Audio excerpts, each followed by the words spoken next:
as a third-party intervener in that matter, appearing as authorized representative for my client. I accept for value in return for value all of the charging instruments in this matter and make my exemption available for discharge of all obligations and charges connected with this case. I do not dispute any of the facts in the charging instruments. All right, the record should reflect that the individual known to this court as Darrell E. Brooks appears in person and in custody. I checked with Mr. Brooks before calling the case if he had any documentation to provide to the court or to the state. I did look at a number of subpoenas for completeness, and the one thing I noted was that there was a date and time for the appearance that was not included, since of course this is a multi-day, multi-week trial. Typically individuals would put the first day of trial on the subpoena. Given kind of how things have been proceeding thus far, I know originally you had thought it would take 5 to 7 days for you to present your case in chief. Are we still on target for that from when we started the taking of testimony? Yes, from when we started the taking of testimony, yes. Right now we are projected to wrap up our case Thursday afternoon or Friday morning. Certainly would be reasonable if you picked a date, either Thursday or Friday. Even if we weren't quite to that point, I can certainly bring people in and let them know when to come back. So, Your Honor, just so I'm clear, so that would be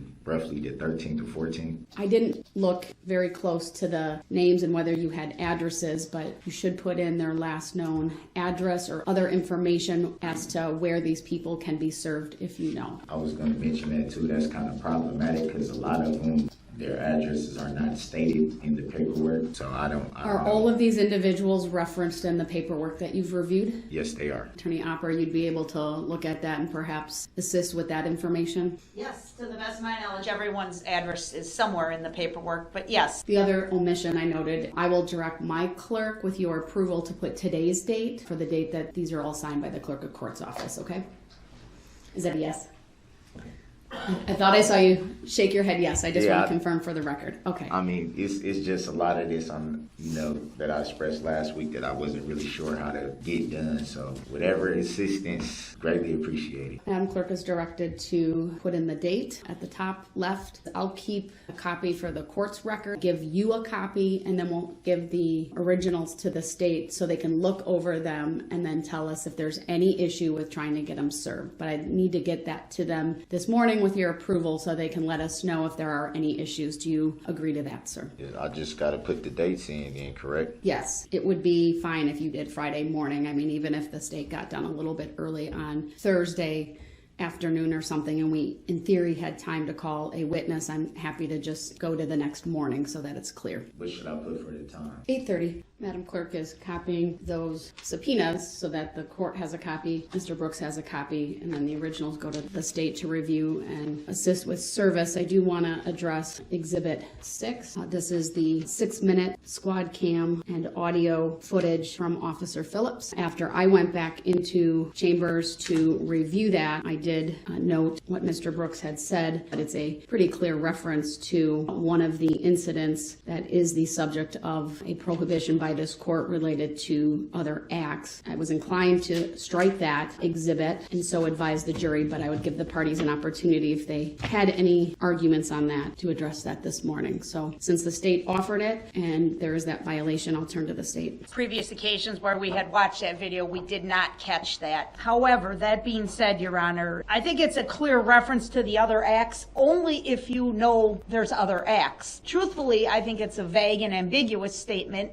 I don't think the jury would have immediately thought Erica Patterson, when she made that statement, if they heard it, was referring to something weeks earlier in another county at another location. I think the exhibit can stand as is. We could redact just, about a 2 or 3 second audio from that recording where those words are removed. If we strike the exhibit or we strike words from the exhibit, we may be calling undue attention to something that was very vanilla to this jury that they really wouldn't have thought twice about given the testimony of Corey Runkle and Erica Patterson that was already on the record. Mr. Brooks, do you have a position on this? Yeah, I mean, it's obvious to me. I can only hear out of one ear, and I was able to hear clearly what was said. With all due respect, Your Honor, you made a ruling about this previously, ample enough time before the trial even started, you made the ruling. I see no reason why the exhibit should be admitted into evidence. From my perspective, it's clearly obvious what was being referenced. I mean, if she was able to give any type of statement at that time to the officer, then obviously she wasn't hit at that time on that date on the 21st. She would clearly be referencing some other incident. Hence the reason why we argue all the time in this, that, and the third. It was clear to me what was being referenced, and because of the ruling, because of the implication in that statement, I believe the exhibit should be striked altogether. There's information on that clip, at least from Ms. Patterson, that I didn't know if you wanted to come in or not, about nothing happened here, right? Those types of statements. Your position has been made clear. You believe it should be struck or stricken, as we say. And because of the violation, and even though there's other things going on, even though I could redact, I am going to strike this exhibit and so advise the jury. Any objection from the state? No. How about from you, Mr. Brooks? No. Last week, I also had indicated I had asked the Sheriff's Department to prepare an incident report regarding one of the occasions Mr. Brooks was removed from the courtroom. I've been advised it's been dictated, and I believe I'll have it at some point today, and we'll turn that over to the parties. That in reference to the 6th, Thursday, October the 6th? That was in reference to the incident where, if my memory is correct, where there was not about the COVID test, but about the needing you to sit down so that, I don't remember if you were over there or here or what, but they needed to get those restraints either on or off so that you could be situated, and that's where you had indicated you had been hurt. So that's what I'm talking about. I wanted to have a record of that here. I think that was the 6th. I also want to state for the record that I was given paperwork to fill out a report of my own, and I stressed that because after the detectives came and took the pictures of my bruises and injuries, I was told that they didn't know when I would actually get the actual filing of the report that they were going to report. So I just went ahead and asked for my own. I filled that out. I don't know if it's been given to the right parties yet. You're talking about the inmate complaint form to have either the jail or the Sheriff's Department review that related to the use of force. It was the top paper was from the sheriff. That's not my responsibility to address what happened other than how it impacts this trial. I didn't have anything else on my list of things. I don't know if the state does or Mr. Brooks, so I will ask the state first if there's anything you believe I should address prior to the jury coming back out. Yes, Your Honor. I would ask that some of the witnesses that testified last week be released from their subpoenas, especially now that we have Mr. Brooks' witness list. Specifically, I'd be referring to Corey Runkle, Officer Phillips, Kyle Edwards, Holly Berg. I note on his list today he does still have Erica Patterson and Detective Guth at some point. We'd like to be heard about that, but we don't need to delay the jury at this point. All right, any position on their request, Mr. Brooks? I guess my objection to that would be Officer Phillips. That would be one that I would still like to be under subpoena. Everybody else is I'm fine with. That's the officer whose squad video I just struck. So you didn't have him in your subpoenas. So you'll need to, for now I'll tell the state they can't release him. You'll need to fill out a subpoena, and I need to have that by the lunch hour today in order for him not to be released from the state subpoena. And I definitely don't want Erica Patterson released from. Right, you have her on your subpoena, so I understand I that. just wanted that for the record. I would like to bring the jury out, but of course, Mr. Brooks, I need to turn to you first and see if there's any issues you believe the court should address. Very briefly, I just want to state this for the record that I would like to issue the court an apology from me in regards to my actions last week during the trial. I just want the court to understand it's very emotional right now, not only for just the whole situation of the trial, but the families here that have to go through, everything that's going to be involved with the trial, but also my family as well and myself is very, very emotional. But not to excuse my actions, I should carry myself with better respect than that. I wasn't raised that way, and I owe you, Your Honor, Honor, in the court an apology, and I'm going to stand up as a man and tell the whole court and you, Your Honor, that I apologize to the bailiffs, that I apologize for my actions. Like I said, that's not how I was raised. I come from a Christian background. My mother did not raise me that way. She did not raise me, to act out of frustration and irritation and anger. And I just wanted everybody to know that I apologize for my actions. And I'm going to try my best to, whatever happens, to everybody here. I just wanted y'all to know that. I know that despite you being emotional at times and not being an attorney, we're going to keep this trial going. And I know we have Detective Casey, who will bring up momentarily for your cross-examination. And good morning and welcome back. Hope you all had a very nice weekend. We have Detective Casey here for cross. Mr. Brooks, this is your opportunity to question him. Good morning, Detective. Good morning. How long have you been in law enforcement? 25 years. A long time. I want to direct you to the evening of November 21st, 2021. You stated that you were on duty that afternoon, correct? Yes, sir. Do you recall any disturbances that afternoon? Do you mean when you drove through the parade routes? And Your question was a little broad.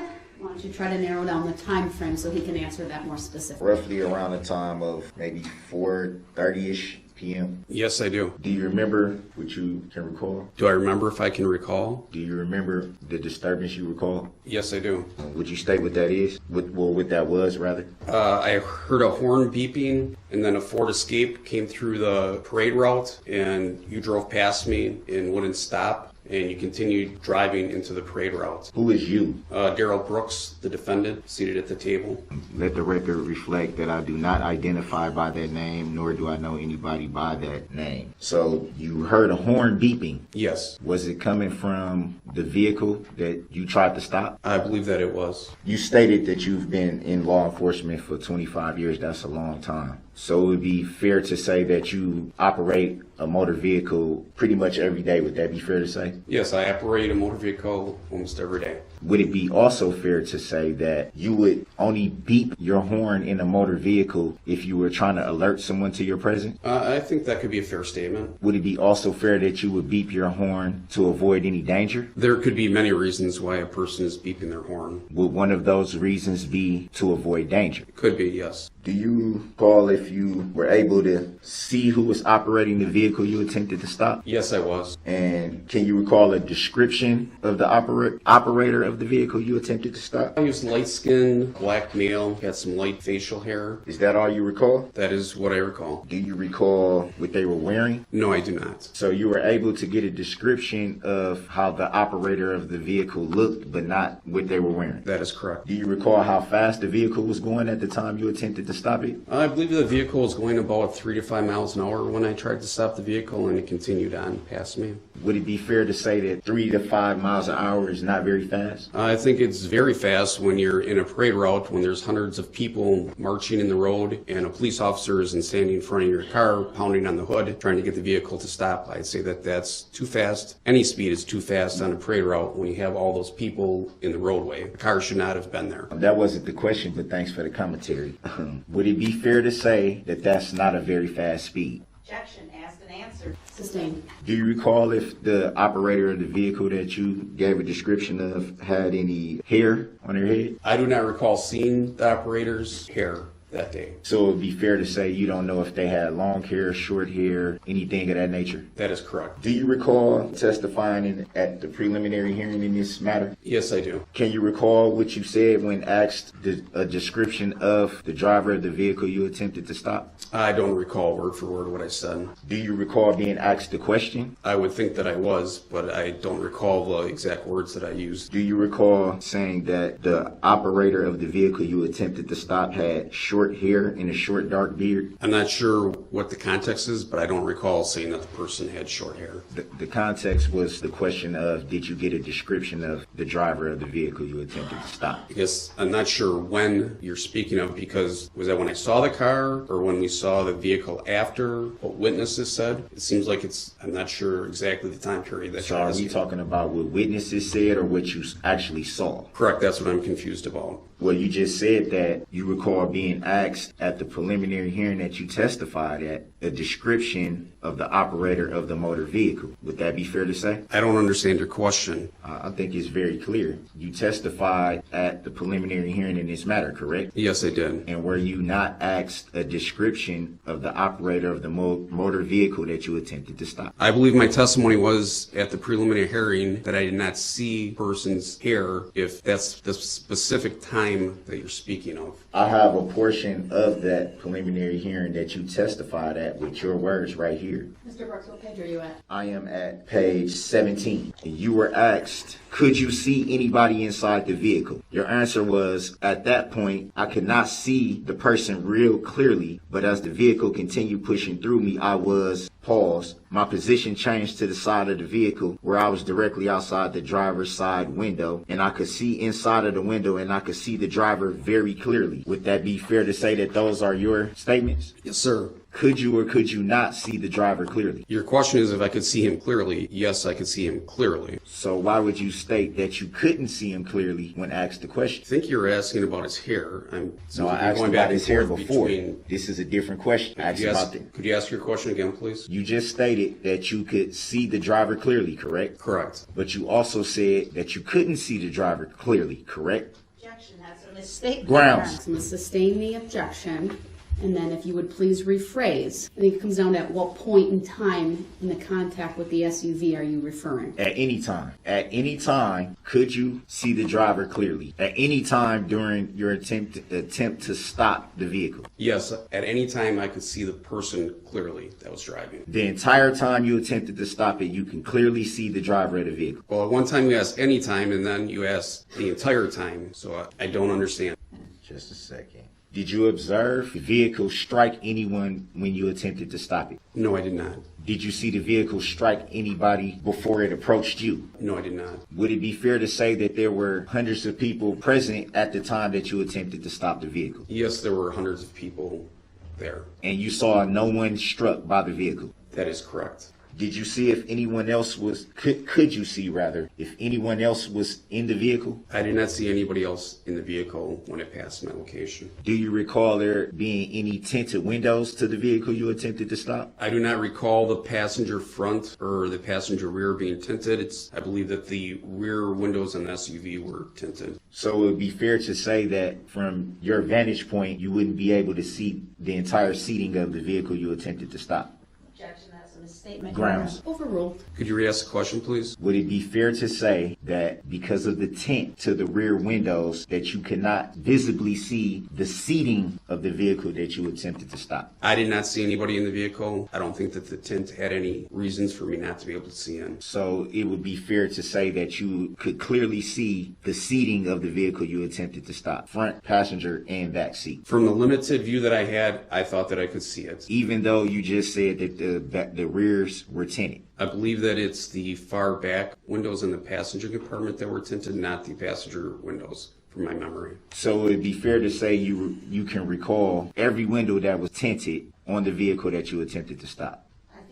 Question's been asked and answered, Your Grounds. Honor. His answer should Grounds. stand. Hold on, Mr. Brooks. The objection is sustained. Next question. Detective Casey, are you a party to this case in any way? I don't understand the question. Are you a party to this case? I don't understand the question. Have you filed a claim in regards to this case? I have not. Have you read the complaint in this case? I've read the complaint. Do you recall who the complaint was brought by? The complaint is brought by the state of Wisconsin, represented by the Waukesha County District Attorney's Office, District Attorney Sue Opper. So the state of Wisconsin then would be the plaintiff in this matter then, correct? That is correct, the state of Wisconsin. Do you see the state of Wisconsin present in the courtroom right now? Yes, I do. They are represented at the prosecution table by District Attorney Sue Opper, Deputy District Attorney Leslie Basie, Assistant District Attorney Zach Witchow. You said represented. Yes, sir. Do you see the plaintiff? The plaintiff is an entity. They are represented by the District Attorney's Office. So the plaintiff is an entity. Correct. To the best of your knowledge, is an entity a human being? An entity is an entity, is not a human being. To the best of your knowledge, being in law enforcement for as long as you have, would it be fair to say that an entity, which is not a human being, living person, can bring a claim against anyone? I believe they...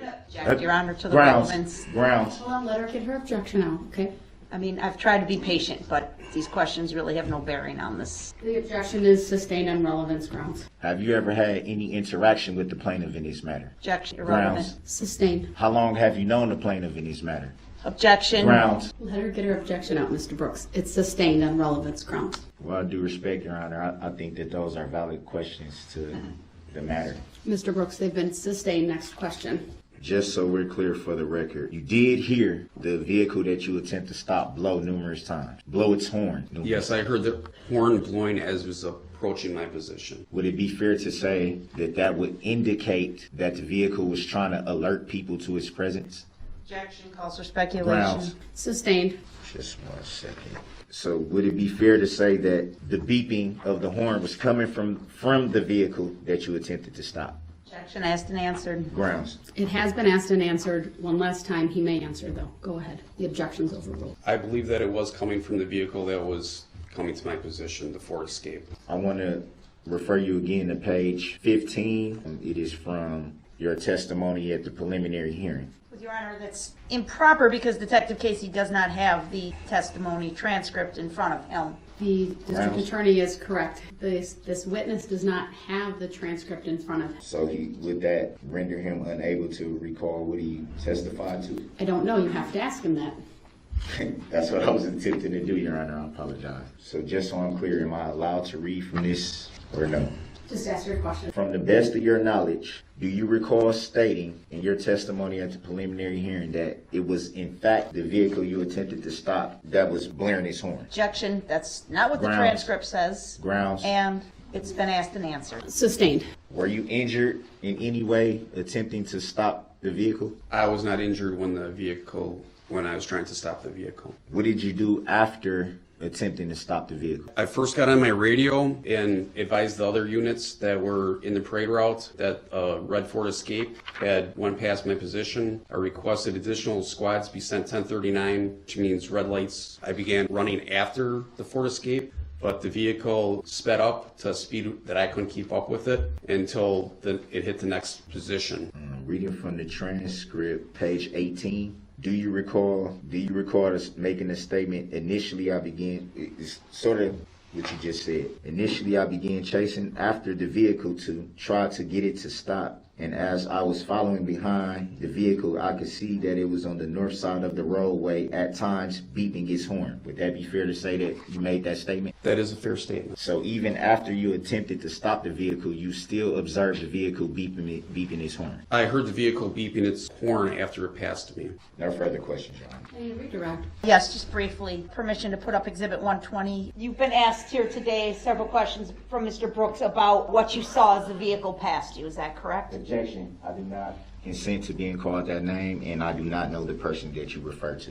Overruled. Do you know where on the parade route the vehicle was located when this screenshot was captured? Objection. Hearsay. Overruled. Approximately the 200 block of West Main Street. You were back at the intersection of White Rock and Main Street, correct? Yes, I was. So about how far was it from where you saw the red SUV with Mr. Brooks driving to where this video was taken, and this is a screenshot from that video, correct? Objection. I do not consent to being called that name, and I do not know the individual by who you refer to. Your objection is noted. Was the appearance virtually the same from when you saw it to when this screenshot was captured? Objection. Hearsay. Overruled. Are you able to see the driver of the vehicle in this screenshot, sir? Objection. Hearsay. Overruled. As the vehicle went past you, what were you focused on? I was focused on the driver's face. You told us on direct examination on Friday you were able to pound on the hood, correct? Correct. Were you directly in front of the vehicle at that point? Objection. He also said in his testimony on Friday that he could identify the clothing.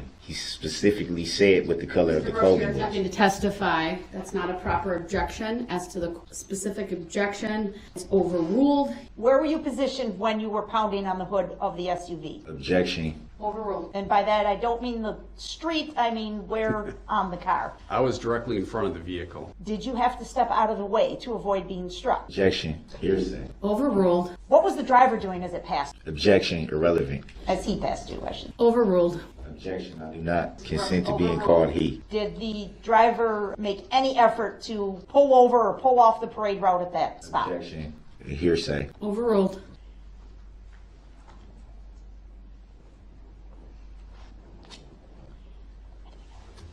Okay, thank you, sir. All right, thank you. You may step down.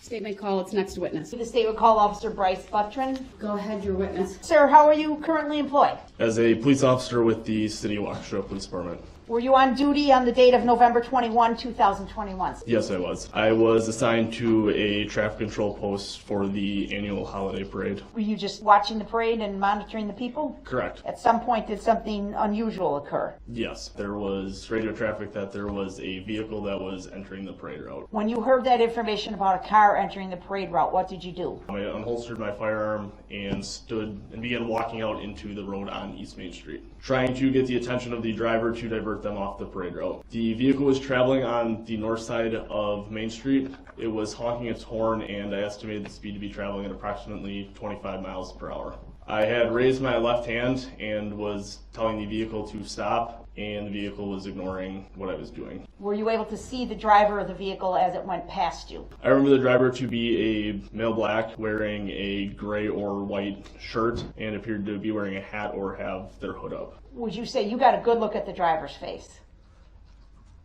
I would say yes, I got a relatively good look at the driver's face. Did you hear the vehicle honking its horn? Yes, I did. More than once? Yes, multiple times.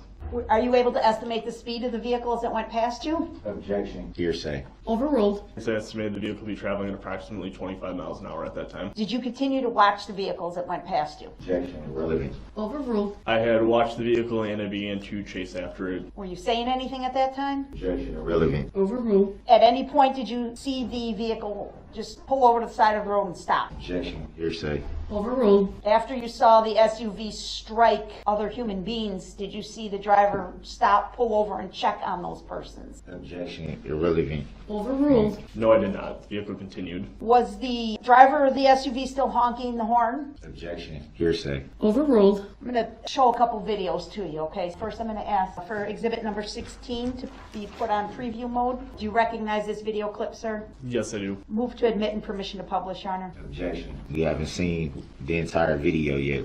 How do we know what's in the video? The objections noted. Permission to publish is granted. Is that video consistent with the testimony you just provided about your efforts to approach the SUV and stop it? Yes, it is. To show you another exhibit 17. Officer Buttrin, have you seen this video before, sir? Yes, I have. Do you believe this video is a true and accurate representation of your actions on November 21 of 2021? Yes, I do. Do you happen to know how this video was recorded? Objection.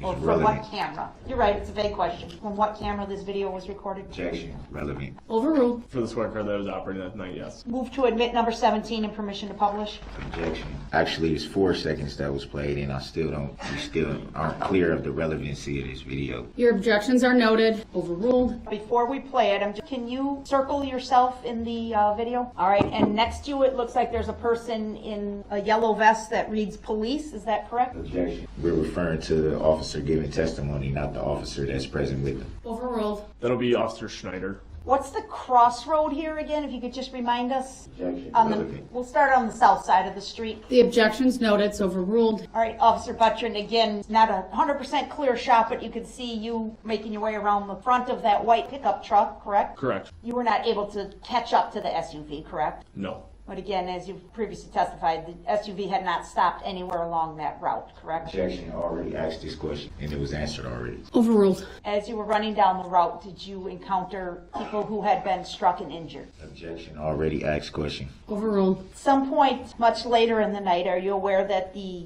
vehicle that was suspected to have been involved in this incident was found on Maple Street? Yes. Did you take a look around the area where the vehicle was located? Yes, I did. Do you remember where the vehicle was parked? Objection. Irrelevant. Overruled. I do not recall the address in which it was parked, but I do know the position of where the vehicle was parked, yes. Could you just briefly describe how the vehicle was parked? Objection. Irrelevant. Overruled. Remember looking around the area where the vehicle had traveled near the residence on Maple Street? Yes. Remember finding a hat at that location? Objection. Irrelevant. Overruled. Yes, I do. I'm going to ask for Exhibit 92 to be previewed for the witness, please. Do you remember seeing that item? Yes, I do. Do you believe this picture is a true and accurate representation of the hat that you observed in the backyard? Yes, I do. Move to admit 92 on permission to publish, Your Honor. Objection, hearsay. How can we know for sure that that hat wasn't by somebody that lives in the building? Mr. Brooks, you can't testify. You're attempting to do that. I'll instruct you not to. Your objection is overruled. You remember seeing that hat in the backyard areas? Yes, I do.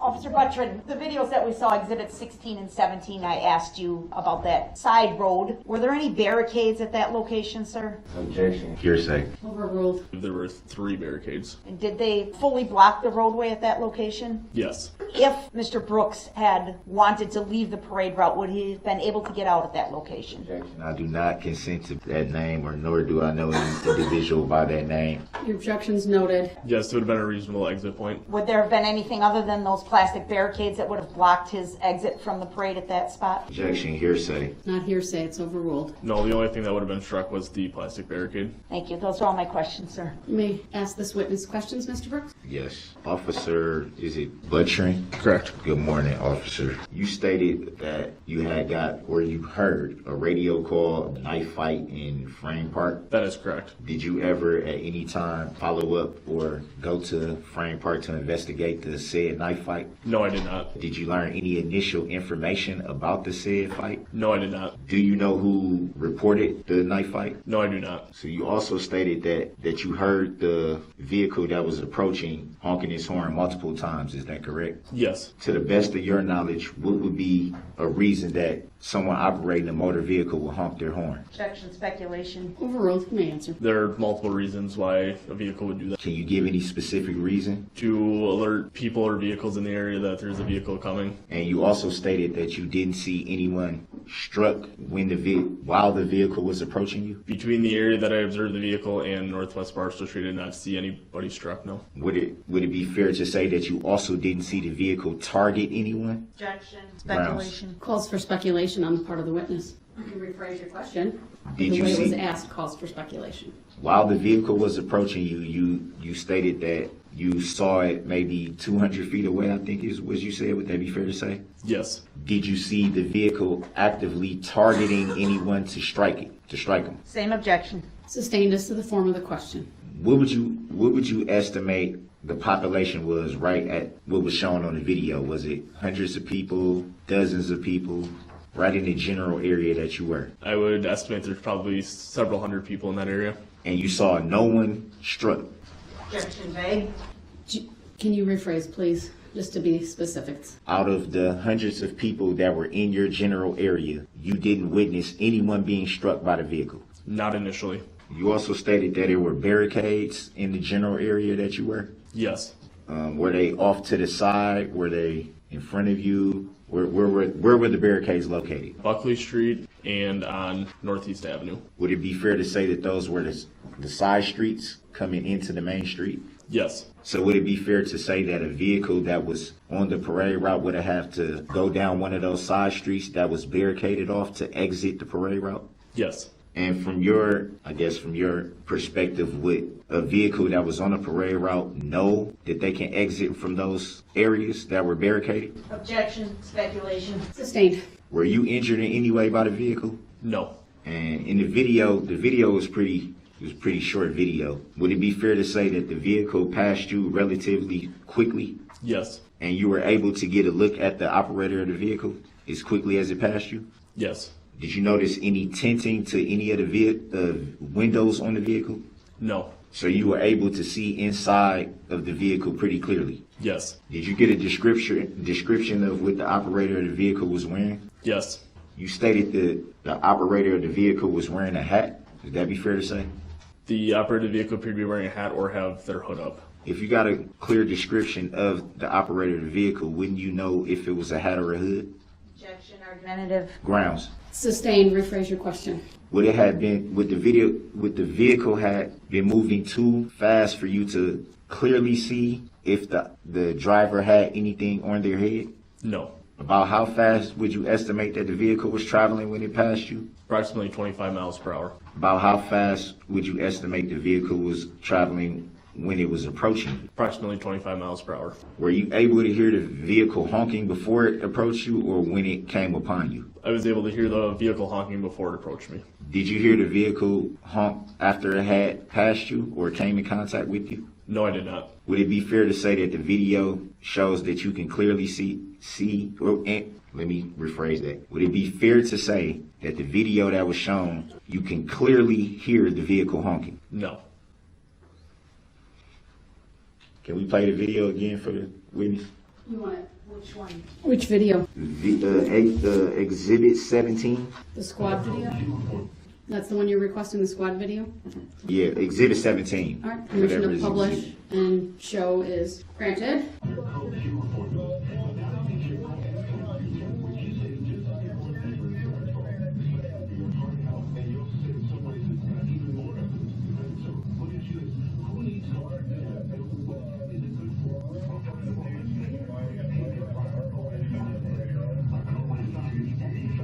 Pause it right there.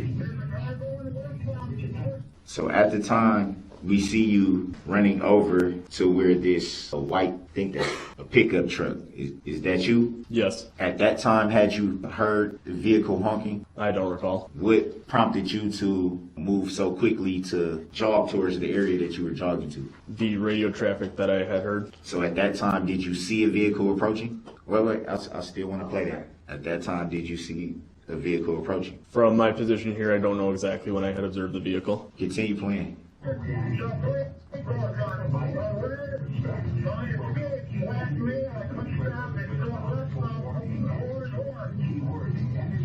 Pause right there. Would it be fair to say that that was not just a horn that was heard honking after the vehicle was past you? I did not hear a horn, no. Rewind it back. For the record, Your Honor, the first time Mr. Brooks asked for the video to be paused, it was 22 seconds. The second time, it was about 39 seconds. We're now going back to about the 30-second mark. Objection. There isn't 39 seconds in the video. It stops at 37, so how could it be 39? I'm sorry. You're absolutely right, sir. 29. I thought you said 39. I can hear a horn. Sir, you can't testify, so you can ask a question of this witness. We'll watch it again. When? But at Let some me ask point, you- you can't argue with Let him. me ask this question. When did you observe or hear the vehicle honking? At which part in this video? At no point in this video do I hear the horn honking. But you did, in fact, hear the vehicle honking. Yes. Do you remember what you were generally doing when you heard the vehicle honking? Making my way to the north side of Main Street to get the vehicle to stop. So that would be when you were sprinting over to the white pickup truck. Correct. That's when you heard the vehicle honking. Sometime in between there, yes. And you heard it multiple times. Yes. And to the best of your knowledge, a honking horn from a vehicle would indicate trying to alert people to its presence, correct? There are several reasons why a vehicle would honk the horn. Would you honk your vehicle to alert people to your presence? Objection irrelevant. Grounds. It's not relevant, sustained. You said there would be multiple reasons that a vehicle will honk its horn. Would it be fair to say that one of those reasons would be to alert? Objection asked and answered. Overruled, he may answer it. You may finish your question. Would it be fair to ask that would be to alert the many people that we can see in this video right now to the presence of the vehicle approaching? Yes. Officer Butcher, I see you in the uniform today. Would it be fair to ask that you would be on duty right now if not called to testify? Mr. Brooks, before we move on to a next topic, you had asked it to be paused. I trust you don't want anything further from this video published to the jury at this time. Not at this time. All right, Madam Clerk may take it down. My apologies for the interruption. That's okay. Go ahead, ask your question again. Would it be fair to say that if you weren't here to testify this morning, you would be on duty? No, I would not be. So this would be an off day? I'm currently on vacation, yes. Do you normally wear your uniform on vacation? Objection argumentative. Grounds. He may answer. Only if I have something related to police activity or duty. Do you feel that it was necessary to wear your uniform in court today? Objection Grounds. argumentative. Sustained. Are you a party to this matter in any way? Objection Grounds. irrelevant. Grounds. Sustained, it's not relevant. Do you have a claim in this matter? Objection irrelevant. Grounds. Sustained. Have you read the complaint in this matter? Objection Grounds. irrelevant. Not relevant. Sustained. Do you know who the plaintiff is in this matter? Objection irrelevant. Grounds. Sustained. Can you testify on who called you to testify, who subpoenaed you to testify here this morning? The state of Wisconsin. So the state of Wisconsin would be the plaintiff in this matter, to your knowledge? Objection, Your Honor. Grounds. This question is irrelevant. Sustain. It's not relevant, sir. Sustained. Next I think it question. holds relevant. Who called him to testify? You already answered. So you've had interactions with the state of Wisconsin? Objection. Grounds. Irrelevant and vague. Grounds. Sustained. Can you testify if the state of Wisconsin is a living human being or an entity? Objection. Grounds. Irrelevant. Sustained. So you in fact don't have a claim in this matter, correct? Objection. Irrelevant. Grounds. Sustained. You are aware that all police departments are funded by the state of Wisconsin, are you not? Objection. Irrelevant. Grounds. Sustained. Grounds. Sustained. If that's an inaccurate statement, then who pays you? Objection to Grounds. relevance. Overruled. He may answer. I assume you mean who pays him his salary. Correct. Be the city of Waukesha. Is the city of Waukesha in the state of Wisconsin? Yes. Is the city of Waukesha the plaintiff in this case? No. How long have you known the plaintiff in this case? Objection. Grounds. Irrelevant. Grounds. Sustained. Next question. So to the best of your knowledge, you've never even had any interaction with the plaintiff in this matter? Objection. Grounds. Irrelevant. Sustained. Mr. Brooks, under 906.11, if you need to move on to a new topic of cross-exam, otherwise I will declare the cross-exam opportunity closed. At any time when the vehicle passed you, did you hear the vehicle honk? Objection. Asked and answered. Sustained. Is it fair to say that in the video clip that we were just shown, no one was struck? Correct. Would it also be fair to say that in the video we just saw, the vehicle did not attempt to strike anyone? Objection. Speculation. Grounds. Sustained. Calls for speculation on the part of the vehicle operator. We can clearly see in the video that no one was attempted to be struck. How is that not relevant? The jury will disregard the last statement made by Mr. Brooks as he may not testify at this point in time. Just for the record, I don't consent to being called that name, Your Honor. Next question, please. Is it fair to say that by the video footage, and to the best of your knowledge, no one was struck before the vehicle approached your presence? Objection. Grounds. Asked and answered. Grounds. Asked and answered. Sustained. I didn't answer the question. The witness did. To the best of your knowledge, at that point where you observed the vehicle, to your knowledge, no one had been struck at that point. Correct. And for the record, you have no filed claim in this matter whatsoever. Objection. Irrelevant. Sustained. Were you injured in any way during this matter? No. No further questions. You redirect. Just very briefly, if Madam Clerk, put back up number 17. Officer Buttrin, can you clearly see north on Buckley Street from this vantage point, sir? Yes, I can. You see one plastic barricade obstructing travel to go northbound on Buckley Street at that location, sir? Objection. You can clearly see officers there too. Jury will disregard at least the attempt to testify by Mr. Brooks. Your objection is noted. It's overruled.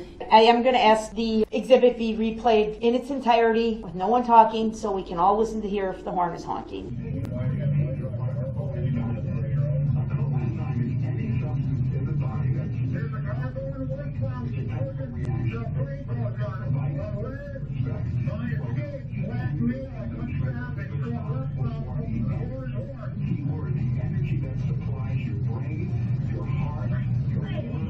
Exhibit 17 has been played in full. Officer Buttrin, at any point were you able to hear the horn honking in that video, sir? No, I was not. Thank you. I don't have any other questions. All right, thank you. You may step down.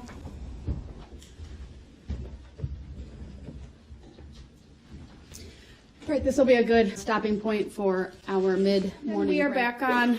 The record appearances are as they were before. State may call its next, well, actually, we'll bring the jury in, and then you may call its next witness. I'll state very briefly for the record, Your Honor, that we still have yet to address the subject matter jurisdiction. Will that be addressed at some point? Mr. Brooks, that's a frivolous matter. We've already addressed that. Is that a judicial determination, Your Honor?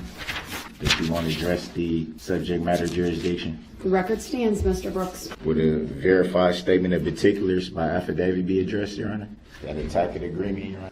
Thank you, everyone. Please be seated. Attorney Upper, the state may call its next witness. Thank you. The state will call Officer Schneider. Go ahead, your witness. Officer Schneider, how are you currently employed? I'm employed with the City of Waukesha Police Department. Were you working on the date of November 21, 2021? I was. What were your duties that day? My duties were to secure the parade route and then provide traffic and pedestrian control At some point during the parade, was your attention drawn to a vehicle described as a red SUV? It was. I heard radio traffic about a vehicle going through the barricades or past the barricades. I was standing next to Officer Buttrin. He began to move forward, and as I observed the red SUV coming towards Officer Buttrin and not stopping, I ran forward to also try to intercept the vehicle. So you could see it coming, in other words. Very clearly. And you could see, because you were able to face the vehicle head on, you were able to see that at some point you needed to step out of the way so you yourself are not struck. Is that fair to say? Objection. Being the witness. Sustained, please rephrase. Were you able to see the driver of the car? I was. It looked to be an African American male with brown eyes and brown hair.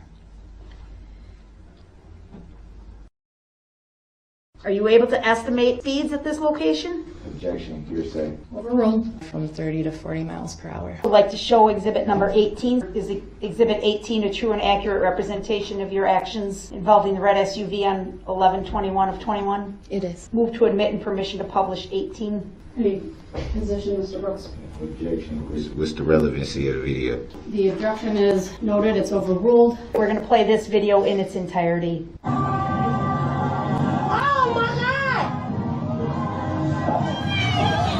What the? What is it? Come here.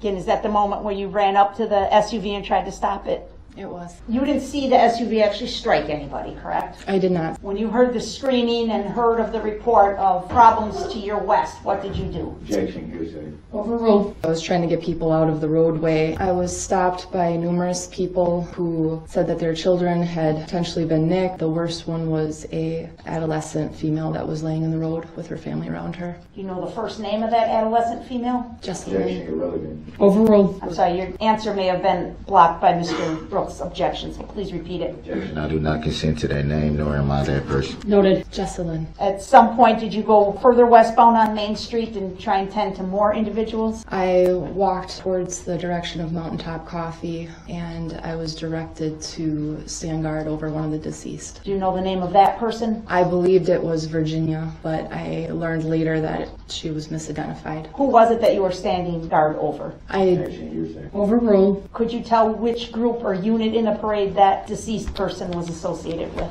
Objection. Hearsay. Overruled. She was one of the dancing grannies. Thank you, Officer Schneider. I don't have any questions beyond that. Thank you. Any cross, Mr. Brooks? Yes, Officer Schneider. It would be fair to say from the video footage that was shown that you were standing directly next to Officer Buttrin. Is that correct? That is correct. For any reason, would you have, being that you were so close next to him, not heard the same things that he heard? Objection. I think that calls for Grounds. Calls for speculation. How long before you saw the approaching vehicle? I heard radio traffic about it going past the barricades, and I would say it was a couple seconds later that we saw it coming down the street. Did you observe anyone being struck at that time? I did not. Did you observe anyone being struck after the vehicle passed you? I did not. Would it be fair to say from the video footage that was shown that the vehicle passed you in maybe a second, if that? Yes. Do you think that would be enough time to get a clear description of who was driving the vehicle? Yes, I do. And why do you believe that? Because I saw the driver very clearly. You saw the driver very clearly in 1 second. Yes, sir. And do you recall if the driver had hair? I do. Do you recall if the driver was wearing a hat? I don't recall that. Do you recall anything that the driver may have been wearing? No, I don't. Do you recall seeing anyone in the back seat? I couldn't see the back seat Why could you not see the back seat? because there's front seats in the way. Were there any tinting to the vehicle that you saw? Not that I saw. So you saw no tinted windows at all on the vehicle? I do not recall seeing tinted windows. Would it be fair to say from the video that there was a barricade set up at the cross street of Buckley? Yes. Would it be also fair to say that you couldn't turn down Buckley Street because of the barricade? The street was barricaded. Could you make a turn down the street that was barricaded? You could make a turn, but it was barricaded. How can you make a turn on a barricaded street? How would you be able to do that? If a vehicle were to slow down, the barricade could be moved. So a vehicle would actually have to stop and then make the turn. That's correct. Were there any law enforcement officers posted at the barricade? On that side of the street near Buckley, we had a reserve officer, I believe.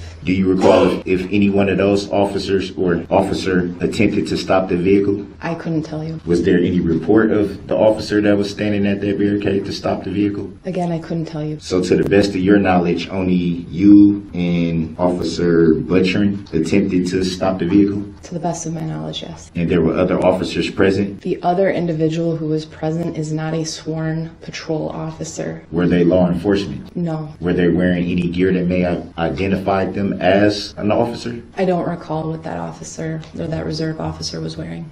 Can we show Exit 17 again? Or Exhibit 17? You want it published or just shown to the witness? I want it shown to the witness. Actually, can we show it to the whole court? Permission granted, it's been received. Well, before you play it, can you pause it? Before you play it, would it be fair to say that at that intersection that has the red light facing towards the camera, that there is, in fact, someone who appears to be law enforcement standing right there? Objection vague. Grounds. Sustained. Can you, Rephrase. would it be fair to say that someone standing at that intersection that appears to be wearing the same police vest attire that you are wearing? Objection vague. Grounds. Mr. Brooks can use the touch screen on his monitor as well, correct? Correct. I'm going to overrule the objection. I think what he was asking is clear enough. There is an individual on the Buckley side of the intersection wearing a high-res traffic vest. Is it similar in any way to the vest that you are wearing? It appears to be so, yes. So would it be fair to say that the appearance of them wearing the same attire as you, that they would be easily identified as law enforcement? I would go so far as to say that they would be at least highly visible to people. Would someone who's not in the law enforcement field possibly for any reason mistake them as law enforcement? Possibly. Can you play it just for just a couple of seconds so we can get a clear look at the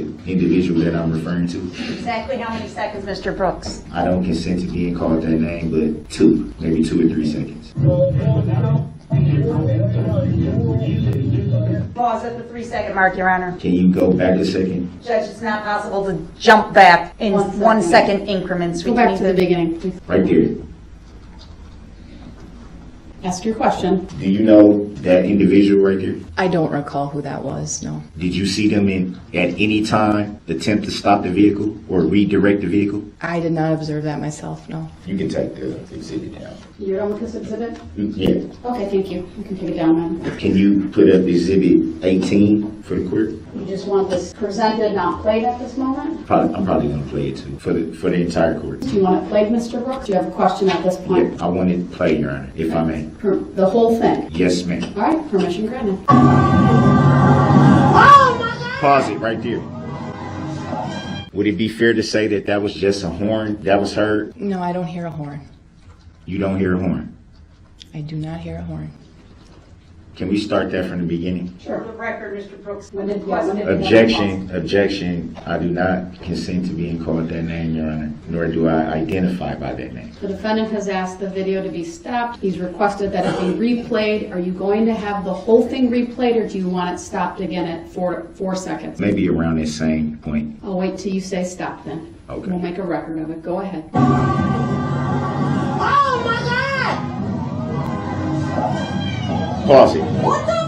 Would it be fair to say that that was not just a horn that was heard on this video? I will stick with my original answer on that. So your original answer would be that you did not just hear a horn on this video that was being played. That's correct. So would it be any reason that anyone else would have heard a horn? Objection, speculation. Sustained. Grounds. Sustained calls for speculation on the part of this witness. Did you at any time get a chance to read the report by Officer Butchern, who was standing right next to you during this event? I did not read his report. Did you have any conversation with him about what he may have observed or heard that evening? Can you clarify what you mean? Did you have any conversation with Officer Butchern about what he may have observed or heard on that evening? I believe that the evening that later, after everything had calmed down, we had talked for a little bit. Did he state to you that he had heard a horn beeping at any time during your conversation?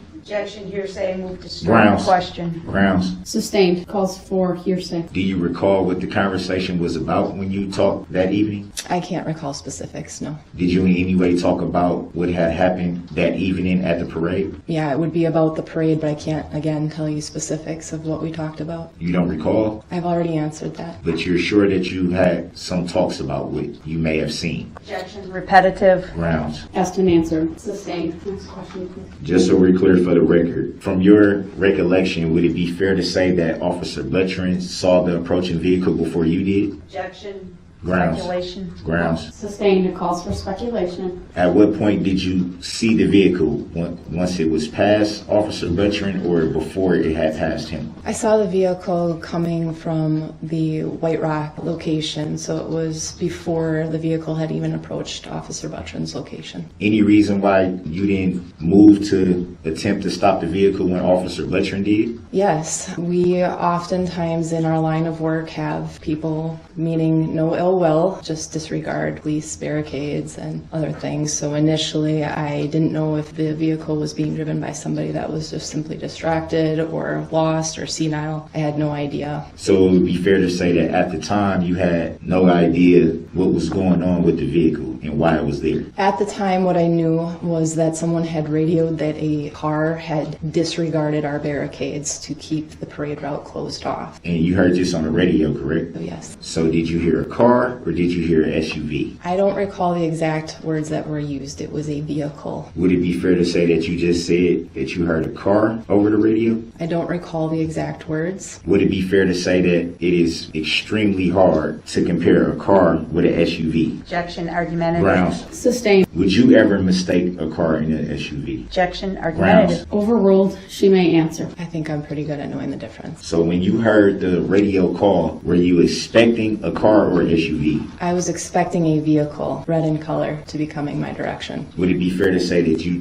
before didn't state the color of the vehicle that you were expecting? I think the question's vague, Your Honor, as Objection. to Grounds. when she may or may Grounds. not. Mr. Brooks, hold on. Let her state the objection. Question's vague as to when she may or may not have indicated the color of the car, Your Honor. Grounds. I'll sustain the objection. Please rephrase. It's sustained as to the form of the question. At any time during the radio report, was there any report of the color of the vehicle, as you say, in the report that you heard over the radio? The exact color of the vehicle over the radio, I do not recall hearing. I know that I saw a red SUV coming. Would it be fair to say that you heard the radio call before you saw the vehicle? Absolutely, I heard it before I saw it. So would it be fair to say that you couldn't have known what the color of the vehicle would be and what vehicle was being referred to? There was only one vehicle on the parade route. Were there any radio reports that the vehicle had struck anyone at that time that you heard? No, I didn't hear anyone say that the vehicle had struck anyone. Was there any reports at that time over the radio that you heard of a description of who may have been driving the vehicle? No, I don't recall a description coming out over the radio. So would it be fair to say that the radio report was pretty vague? Objection, argumentative. Grounds. Sustained. Were there any reports that you know of, rather by radio or from people who were present in your area that you were, that they may have heard honking from the vehicle that approached? Objection, speculation. Grounds. Overruled. The way it was phrased, he asked if she had any information. So she may answer. I don't have any information about honking. Can you recall about what time you saw the approaching vehicle? I don't know the exact time, no. Were you injured in any way by the vehicle? I was not injured. So it would be fair to say that you haven't filed a claim in this matter, correct? Objection, irrelevant. Grounds. Overruled. I have not filed a claim for this. So it would be also fair to state that you are not an injured party in this matter, correct? Objection, asked and answered. Grounds. Sustained. Could you state for the record who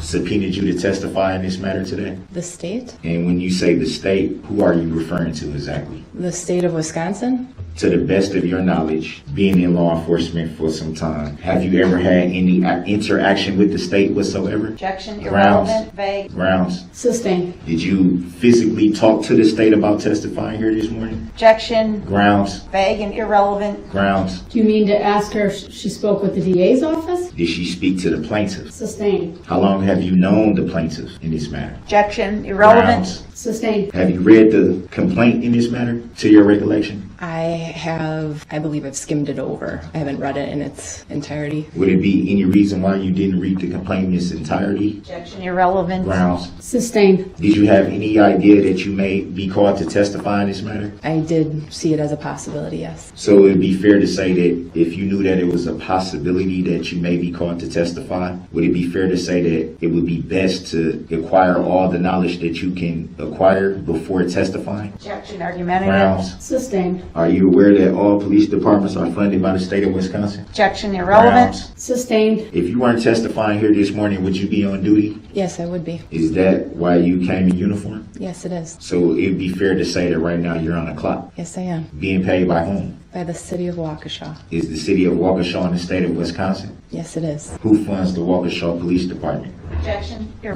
Grounds. Sustained. During your attempt to stop the vehicle, do you recall the vehicle trying to strike anyone? I did not see the vehicle deviating in any way, no. Do you recall it trying to strike anyone? I think it's asked and answered, Your Honor. Sustained. By you saying that you didn't see the vehicle deviate, can you clarify for the record what that means, in your opinion? When I saw the vehicle coming towards my direction, it was driving in a straight line. So would it be fair to say that that does not clarify what you mean by deviate? Objection. It's argumentative. Sustained. To the best, as far as you recall, you didn't see or hear that the vehicle has struck anyone. That'd be fair to say? That's been asked and answered, Your Honor. Grounds. Sustained. Do you know of any cross streets before you attempted to stop the vehicle that may have been barricaded? I couldn't give you the exact location of every barricade. But you do know that there were pretty much barricades throughout the parade route. Would that be fair to say? Yes, we needed to secure it. Do you know of any attempts to stop the vehicle before it came to the area that you were in? Well, I personally observed Officer Buttrin attempt to stop the vehicle. Do you know of any attempts to stop the vehicle before the vehicle approached your area? Based on the radio traffic I heard, sounded like officers had attempted at that time, but I didn't see it, so I couldn't say for certain. So it would be fair to say that you don't recall? Objection. That's Grounds. not fair to say, Your Honor. It's Grounds. a misstatement of her testimony. Grounds. Sustained. It mischaracterizes the testimony. So to the best of your knowledge, Officer Buttrin was the first person that you observed attempting to stop the vehicle, That's correct. and then yourself, That is correct. with no injuries. Can you clarify, please? You, Officer Buttrin, or you were not injured in your attempt to stop the vehicle. I believe that's correct. You believe that was correct? I don't recall Buttrin complaining of any injuries. Were you yourself injured? I have already answered that. You stated that you skimmed through the complaint for this matter. Would that be fair to say? Objection. Asked and answered. We need to move on to a new topic, Your Honor. Grounds. Sustained. It's been asked and answered. We need a new topic, What- Mr. Brooks, under 90611. I'm directing you to move on. I'm just trying to find out what would be the reason not to read the whole complaint. That's all. Completely irrelevant, Your Honor. So,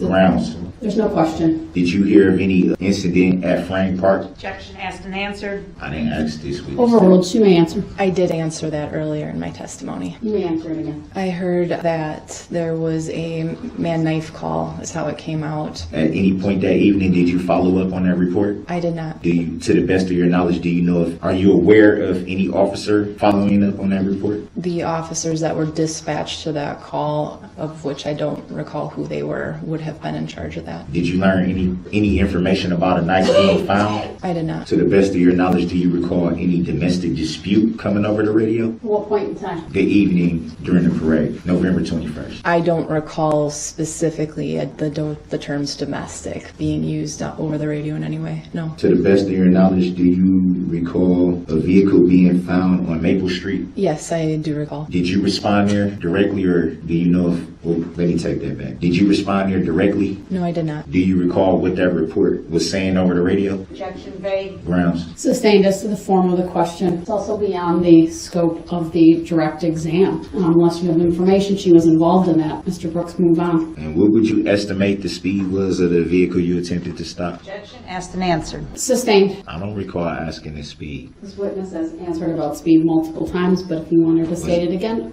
overruled. You may answer. I said approximately approximately 30 to 40 miles. To the best of your knowledge, would there be any reason why an officer standing right next to you would not estimate it at that speed? Objection. Argumentative. It's argumentative and it calls for speculation on the part of this witness, so it's sustained. Do you know of any officers that was in your vicinity that gave a speed estimate of the vehicle you attempted to stop? Objection irrelevant. Grounds? Sustained. No more further questions. All right, thank you. Any redirect? Very briefly, Officer Schneider, on cross-examination, you told Mr. Brooks that you saw the driver of the vehicle quite clearly. Do you remember that? Objection. I do not consent to being called that name, and I would respectfully ask not to be identified with an unknown individual. Your objection is noted. It's overruled. Do you see the driver of the red SUV in the courtroom here today, Officer Schneider? Objection. Hearsay. Overruled. She may answer. I'd ask Mr. Brooks be directed to remove his mask so that Officer Schneider can identify him, please. Objection. I never heard an answer to the question. It has not been answered. Mr. Brooks, please remove your mask. Officer Schneider, is the driver of the red SUV that you've just described for this jury present in this courtroom today? Objection. Yes. Hearsay. Can you please point him out by where he's seated and what he's wearing? He is seated over here at the table wearing a gray suit. That's the man you saw driving the red SUV as it sped past you? Yes, it is. Thank you. I don't have any other questions. On the issue of identification only, do you have any questions for this witness? Yes, I do. You did state that you saw the driver of the vehicle and the driver had hair, and you stated brown eyes and brown hair, correct? That is what I said. You also stated that you can see somewhat what they was wearing by a hat, or That's incorrect. I did not say that. so you were able to see the driver of the vehicle's entire head. I was able to see hair, which is what I have said previously. Would it be fair to say that the alleged defendant that you just identified on the record for the court does not have hair? You have shaved your head, yes. Would it be fair to say that you have not seen the alleged defendant shave his head? Objection. Relevance. Grounds. Overruled. She may answer. Presuming in the act of. The act of. I have not witnessed him actively shaving his head. So would it be fair to say that, to the best of your knowledge, you do not know, in fact, if the alleged defendant shaved his head? I am looking at the individual who was driving the SUV, and he now has a shaved head. That doesn't answer the question. It does. Next question.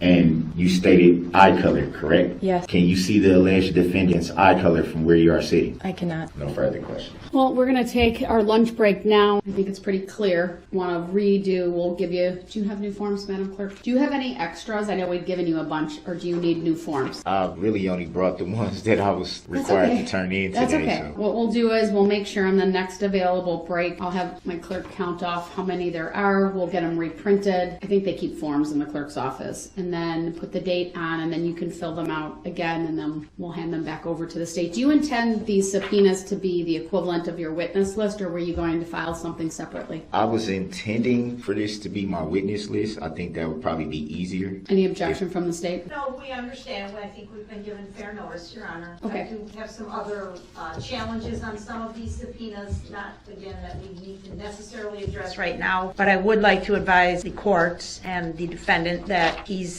requested a subpoena for a person identified as Sammy Fleischman. We have learned that Ms. Fleischman has relocated to the state of Texas. Therefore, we will not be able to secure her appearance here at the trial on behalf of Mr. Brooks. If he wishes to make arrangements for transportation for Ms. Fleischman, he may do so himself. Ms. Fleischman, it is my understanding, was the woman who organized the parade, or was one of the people that organized the parade, but that's how she's identified in the reports, and therefore her relevance may or may not be an issue as well. All right, did you hear the state advise you of that? Yeah, I wouldn't even begin to try to know how I can do something like that from a jail cell. I'm pretty much broke. You're advised, though, if she's out of state, there's other procedures would have to be followed, and the state is not obligated to make those arrangements since it's an out-of-state witness at this point, okay? Did you hear me say that? I follow. All right, thank you. Anyone else in the subpoena list? I mean, there's others that we have objections to, but I don't know if you want to address that right now, Your Honor. Well, I'd like to have you put them on the record so that Mr. Brooks knows, and if he wants to respond now, that's fine. Otherwise, we can take it up a little bit later. The other two would be Erica Patterson and Detective Steve Guth, seeing as they have already testified and were subject to cross-examination. We would request an offer of proof as to what relevant testimony, if any, they may offer. And then there was one of the parents of the victims, Kathleen Urell. She she was not present at the parade, and it's really unknown what type of testimony he would want to elicit from her, so we would be requesting an offer of proof to establish the relevancy of those witnesses, Your Honor. Do you want to address that now or have an opportunity to think about that and address it perhaps at the end of the day? It's really nothing to think about. I think it's pretty clear. They are, besides Miss Patterson and Detective Guth, I mean, as far as with them, I think it would be relevant because we have paperwork that was filed by the district attorney about there being no factual basis nor no domestic violence incident on November 20th, which they testified to. I think that that's perjury. So that should be... Well, you're giving me an argument, I guess, on the relevance of their testimony, sir, but as I recall the testimony, you were the one asking the questions about the 20th. The state dismissed that charge. I granted that request to dismiss it. There's nothing that you are bringing to my attention that I can tell would be perjury, but I don't know if what you're trying to tell me is you'd like to question them about their credibility because that charge. Explain to me a little bit further. It would be a lot to do with credibility and also a few questions that I believe would still be relevant to even the events of the 21st. There's still some relevant things that I feel should be answered, that I feel the jury deserves to know. Well, I'm going to give him some leeway. He's a pro se defendant. He has a right to call witnesses. These are two witnesses that testified. He did have the opportunity to cross-examine them, but I think it's reasonable for him to want to question them further. What about this Kathleen Urell? I know she's on their potential witness list that was filed. I apologize for interrupting, but I did misspeak. She was at the parade, but she cannot testify to anyone being struck or injured by the SUV other than her own children that she learned after the fact, and she cannot identify the driver. All right, Mr. Brooks? There's still relevancy there. She was at the parade, and as we just heard right now for the record, that she would be directly affected by it, by her family being victims in the matter. Also, she gave statements and she filed a report. I feel like her testimony would be relevant to the matter. All right, I'll keep her on the list as well. Anyone else on the list of subpoenas? No, Your Honor, we'll just await to receive the corrected subpoenas, and then we will endeavor to have them served. Just one thing real quick, Your Honor. And if I'm misspeaking right here, feel free to correct me. You said something to the effect about getting more paperwork in during the lunch hour. What was that referring to? I believe it was referring to a witness list. If you had one, but what you're indicating is you'd like the grouping of subpoenas and the witnesses who are identified to be reflective of your witness list without filing an independent witness list. I missed this subpoena. It's only one, but I would have to change it because it was filled out in the same way as the other ones. My mistake for missing it. I got a lot of paper. What's here. The name on it? Catrice Babayes? I don't know. It's spelled. All right, I don't want to butcher it. That's okay. Hand it to the bailiff, and then I'll take a look at it. It's filled out in the correct. The incorrect, just like the other one. So I would have to essentially change it. But I just wanted that for the record that was lurking in my paperwork. That's okay. State still have the originals that I handed over to you? I do. All right, why don't we give all of those back to Mr. Brooks so that he has those, including the one in my hand. We'll make sure he gets new forms, and then if you could just make sure you provide those at the end of the day today, or by the end of the day. Well, I don't know if I'll be able to fill all those out on a break. If need be, I'll let you sit here at the end of the day until you get them filled out, so to make sure the state gets them right away. I can try to knock out as many as I can during the breaks to make it easier. We'll give you time. I'm not sure that. We'll give you time. Don't worry about it. All right. Anything else from the state? No. Mr. Brooks, anything else from you? Yes.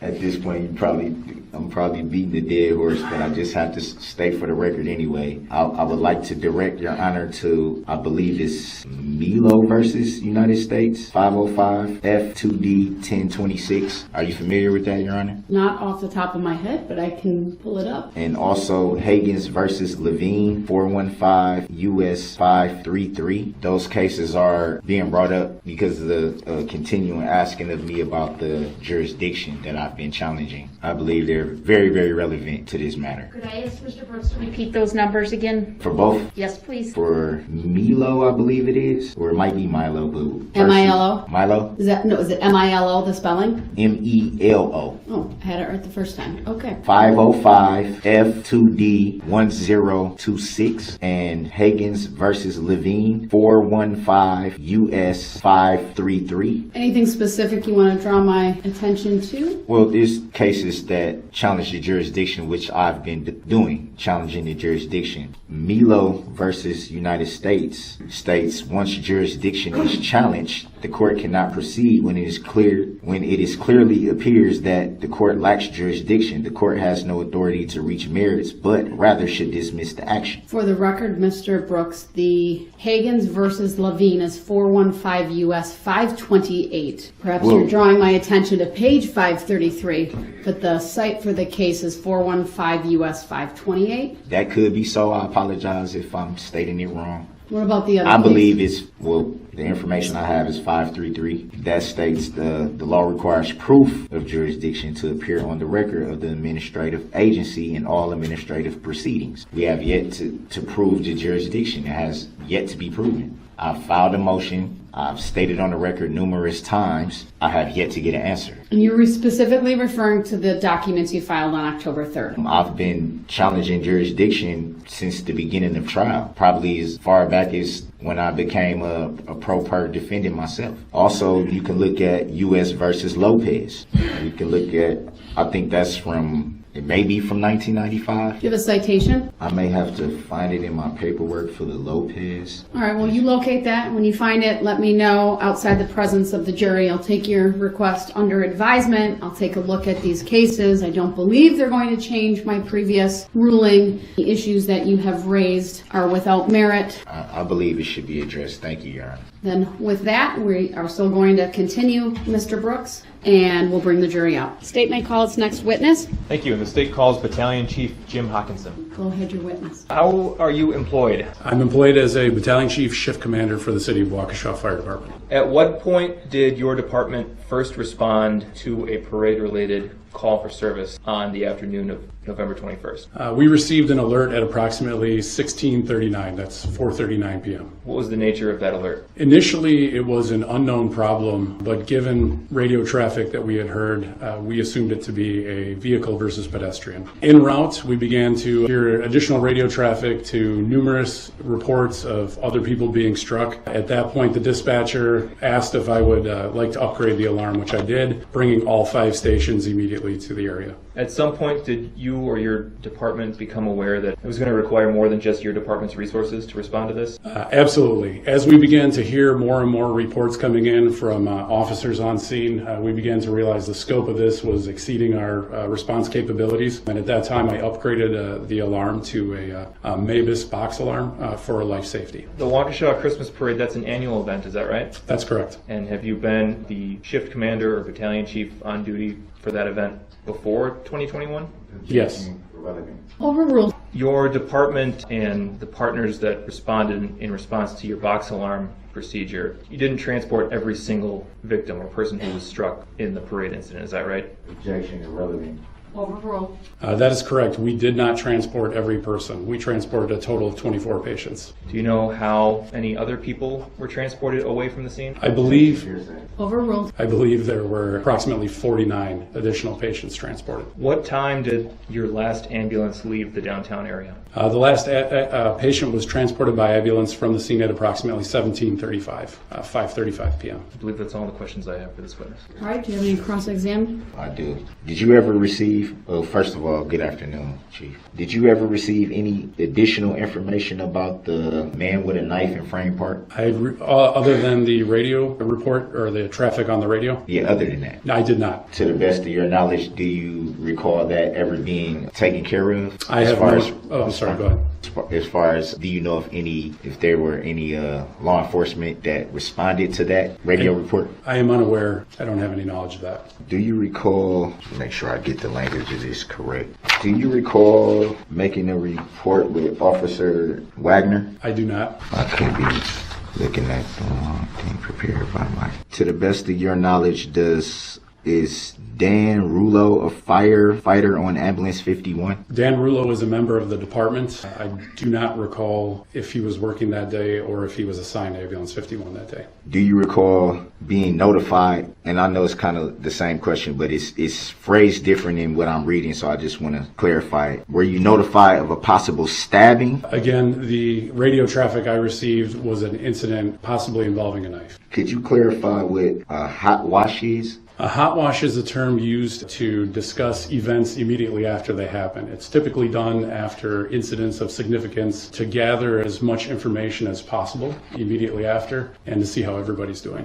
Did you respond to the parade route yourself? I responded to the incident on the parade route. That is correct. When you arrived to the scene, was there still any immediate danger that you recall? It was difficult to gauge if there was any immediate danger. Radio traffic on the police side indicated that there had been shots fired, and certainly we had a large number of people fleeing. So that would be a tough question to answer. Did you receive any information about the shots fired, who they may have been fired by? I did not. Did you receive any information that someone may have been injured by the shots that were fired? I did not receive any information regarding that. Do you recall who were the first arriving units to the scene? The first arriving units to the scene were myself, Engine 1, and Ambulance 51. So would it be fair to say that you would be B10? That is correct. And do you recall where you were positioned at when you arrived? Yes, we turned right onto Main Street from Barstow, and we ended up probably 50 to 100 feet from that intersection, and I would say southwest of that intersection on Main Street. Do you recall any law enforcement attempting to clear the transportation routes? At one point, I spoke with Sergeant Tokarski and asked him if he could assist me in opening up a route to get to the casualty collection point that we established. Do you recall any loss of power in the downtown area? Yes, I believe 1740, so 5:40 p.m., sometime around then. The entire, all the lights went out downtown. Downtown area lost power.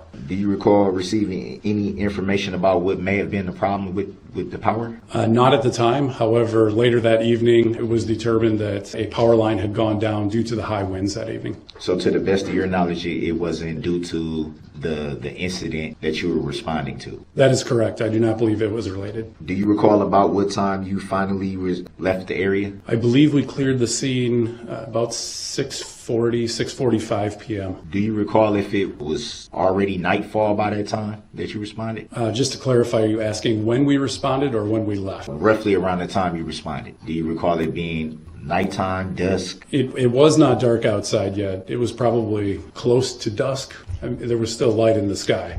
Definitely nighttime when you left the scene. That is correct. Did you receive any information about why you needed to respond so quickly to the scene? I'm going to have to ask you to clarify that. We were dispatched by our dispatcher to respond to an incident, and in my line of work, that usually means you respond very quickly. No information was given why you needed to respond so quickly? Our system is set up so that our calls are triaged and our response levels are triaged accordingly. And in this case, this would have been a priority 1 response or an immediate response with lights and sirens. So it's really just get the call and go? That is correct. So to your knowledge, you didn't yet have information about why you needed to respond, but you knew it was something that needed to be responded to quickly? That is correct. We were initially dispatched to an unknown incident, and then it was clarified en route, as I mentioned, when the alarm was upgraded, that it was a motor vehicle versus pedestrian incident. Motor vehicle versus pedestrian incident. Have you ever responded to any calls like that before? Yes, sir. You mentioned something about a accident plan, or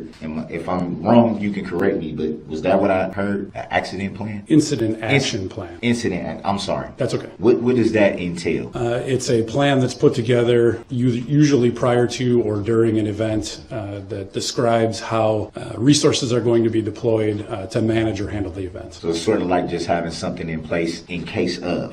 It goes a step further than that. It's a plan that's in place or implemented, for example, in this case, to control access access to the downtown area to identify who was responsible for what tasks, such as clearing vehicles or establishing parade route integrity, those kinds of things. Outside of the parade incident, to your knowledge, was there any more needed responses to any other incidents that may have been in the area? While we were on scene at the parade, I believe that we received 2 other calls for service in the city. To your knowledge, do you recall if they were directly related? I do not. No further questions. Thank you. Any redirect? Very briefly, on cross-examination, there was reference made to a casualty collection point. Can you describe what that is? So a casualty collection point is something that's established when there's a mass casualty incident or a large number of casualties or people injured. The goal of it is to get people to a centralized point where they can receive treatment and triage, or determining the severity of their injuries, is the most efficient way to handle a mass casualty.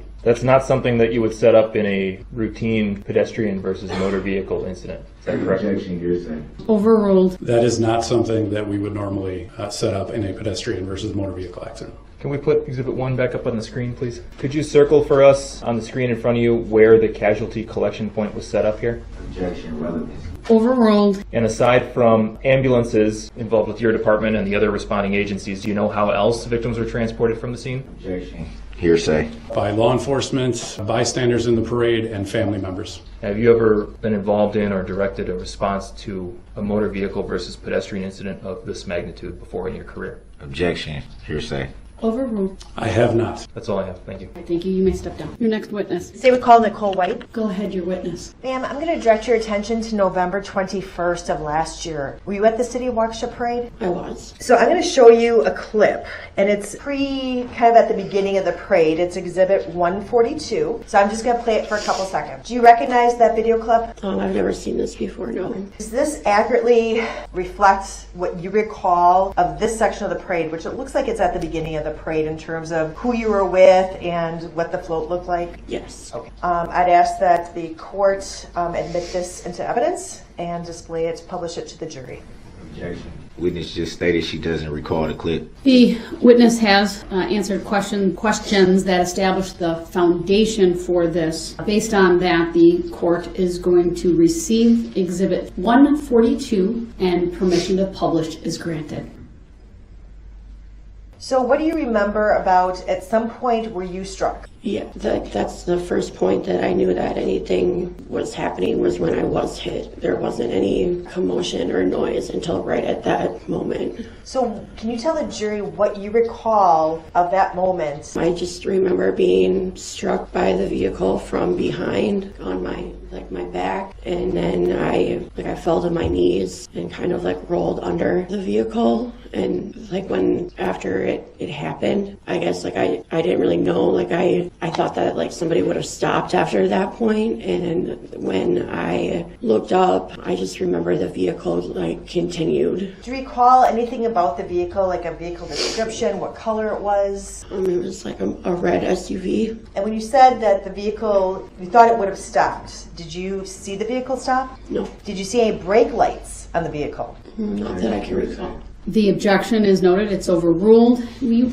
restate your answer, please? No. As you saw the car after it struck you, so what you're saying, I just want to make sure I've got this right, is prior to the vehicle striking you, you never looked back before it struck you? Correct. So you didn't know what hit you at the time that you were struck? Correct. And when it went past you, how fast was it going? And I'm not really talking about how many miles per hour, but was it at a slow speed, a medium speed? How would you describe it for the jury? Objection, hearsay. Overruled. Maybe 20 miles an hour. I'm going to show you what's been marked as Exhibit 20, and I'm going to ask you, it'll just be in front of you initially, I'm going to show you a couple seconds of that, and ask you if you recognize what's contained in that video. It is a 3-second video, so I'll actually show the whole thing to you before we ask that it be admitted and published. Is it on the screen in front of you? Yes. Did you recognize that video? No, I had not seen that before. Do you recognize, though, what took place in that video? Yes. Can you describe to the jury what you just saw? Objection, hearsay. Overruled. Ground. It's not hearsay. It was a video of the events that took place that day where I was struck by the vehicle. I would ask the court to admit this exhibit into evidence and also to allow the state to publish it. Mr. Brooks, anything? Objection. The objection is noted. It's overruled. Exhibit 20 is received. Permission to publish is granted. Now, before we start the video, do you recognize the white van that's depicted, I'd say, in the upper third of the screen? Yeah, that is the Remax van. And let's take a look at the video. Thank you. Objection. We just looked at the video. Overruled. And did that accurately depict the car hitting you from behind and then rolling over your legs? Yes. What injuries did you suffer as a result of this? 2 torn ligaments in my right knee, and then to my spine, like my lower spine. 2 vertebrae were like compressed, and then my tailbone. And those were all the results of being struck? Correct. Nothing further. Thank you. Any cross, Mr. Brooks? Yes, Your Honor. You stated that when you were struck from behind, you didn't hear or see the vehicle approach. Is that correct? That's correct. And you estimated this. Did you estimate the speed, or do you recall how fast the vehicle may have been going When it hit me, no, I was not able to see that. when it passed you? They had asked me when it passed me afterwards what I would estimate it to have been. And I said, if I had to guess, it was probably around 20 miles an hour afterward. Would it be fair to say from the videos that we just saw that the vehicle wasn't traveling fast? Your Honor, I'm just going to, for the record, Grounds. just clarify that the video is showing at 50% speed. Grounds. Wow. I didn't know that initially, I guess. Nobody knew that. Can you play it at full speed then, please? And then he can ask the question. Sir. Go ahead, your question, sir. And you said that you would estimate the vehicle was going around 20 miles per hour? Correct. And how would you come to that estimation? I guess I'm not sure how you want me to answer that question. The And basis for you saying 20 miles per hour. based on previous experience with vehicles, traffic. So would it be fair to say you don't know for sure how fast the vehicle was traveling? There's no way for me to say for sure how fast the vehicle was going. I was not driving it. You stated that you fell to the ground. Would that be fair to say? Yes. Did you at any point get a description of the driver of the vehicle? No. Were you able to make out if anyone was in the vehicle besides the driver? No. Did you get a license plate number? No. Did you file a claim in this matter? But there was a police report filed, yes. Do you remember the name of the officer that you filed the report with? No, I do not. It was an FBI agent. Do you recall the date that you were interviewed or that you made the report? November 21st, Would that be with the FBI agent as you just stated or with local law enforcement? the FBI. I know it's kind of far, but can you see this paper that I'm holding? Yeah, Is that your handwriting? If you can't see it that close, just say you can't. I can't read it from here. With the document camera we can put up? You think we can get this up and just project it on the Thank you. Apparently it takes about 2 minutes to project it. Yeah, just to verify, this will just be previewed for the witness. It does have personal identifying information on it. Okay. Some would object to that, Your Honor. This is a public trial. We have to remember that. Your objection's noted. Oh, it's upside down. Okay. Can you move it up a little bit? Well, can you see that? It's not in front of her Oh, yet. So I'm we sorry. did that. We just wanted to make sure we could get it working. I'm sorry. It should be there momentarily. I apologize. You wouldn't know. There you go. It's up. Is that your handwriting on this document? Yes, And you stated that you gave a report to the FBI on November the 21st. Is that correct? that is correct. Is it correct that this date here says 12/29 of 21? That's not what this form is. What would this form be? That was a form that was filled out as a follow-up based on my experience at the parade. I spoke with someone in person on the 21st. Do you know who provided you with this form that we're looking at? I believe it was through the Victims Witness Program. I don't recall correct. No, it was emailed to me, I believe. So would it be fair to say then that the report you filed was with Officer Wagner? You talking about this report or previously? The report of being struck On the 21st of November? on the 21st of November. Do you know the name of the individual you spoke with on the 21st? Not offhand, no. Do you recall stating in the report that you filed on November 21st that you saw a red SUV go to the left of the float and then to the right in front? I don't believe that's what I recall is what I had stated earlier was that I saw it veer to the left of the float. From there, I wouldn't have been able to see. Would it be fair to say that reading from the report that you gave on November the 21st that it says that you saw a red SUV go to the left of the float and then to the right in front. I don't have the report, so. Would you like to see it? I've read it.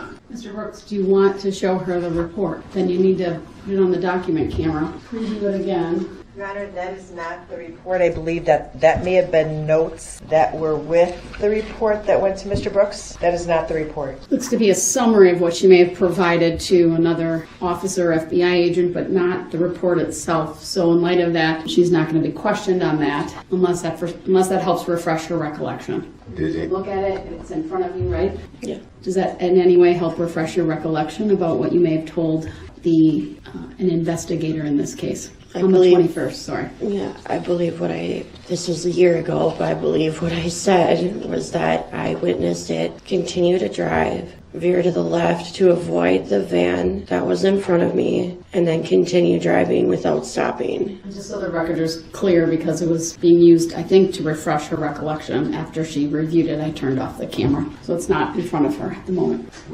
It's being given back to you. Go ahead, ask your next question. I have the actual report too, if that may help. Would it be fair to say that you testified that you don't recall hearing anything or seeing anything before you were struck, correct? Correct. And now this is reading from the report, page 1. I guess the proper foundation for Mr. Brooks to use would be if reviewing a report would refresh her recollection, and then based upon her answer, he would go from there.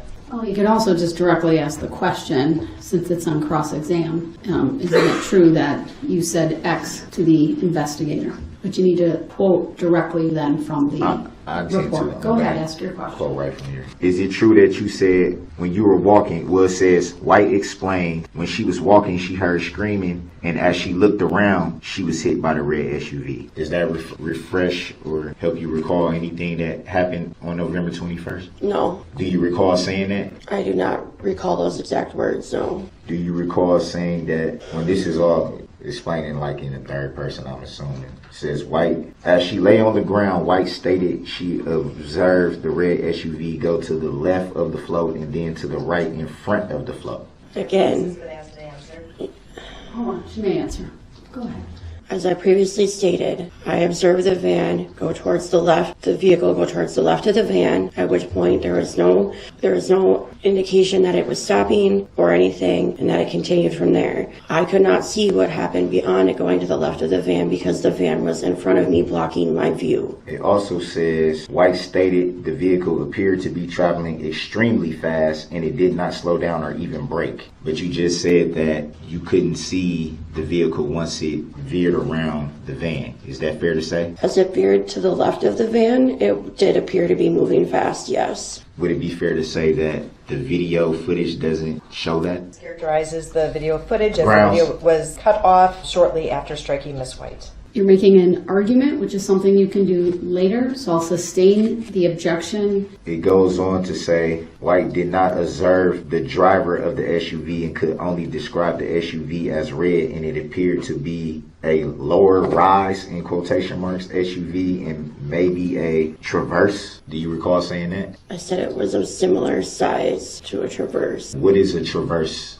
Objections are relevant. Grounds. Overruled. She may answer and explain why she said what she did. Because, in my opinion, it's a lower sitting SUV or vehicle versus some of them sit up higher and are bigger in size. There's more of a mid-size, lower to the ground SUV, in my opinion, similar to a Traverse. Do you recall saying that, and I'm reading from the report again, White stated that she was treated and released at Waukesha Memorial Hospital and sustained bruising, scars, and road rash on her body and a knee injury to her right leg. White stated that she did not have a broken leg, but may have a torn MCL. Do you recall reporting that? Yes. So would it be fair to say, and I'm asking this because you said may have a torn MCL, would it be fair to say that at that time you were not sure of the full extent of your injury? Yes. About how long were you treated at Waukesha Memorial Hospital? A few hours.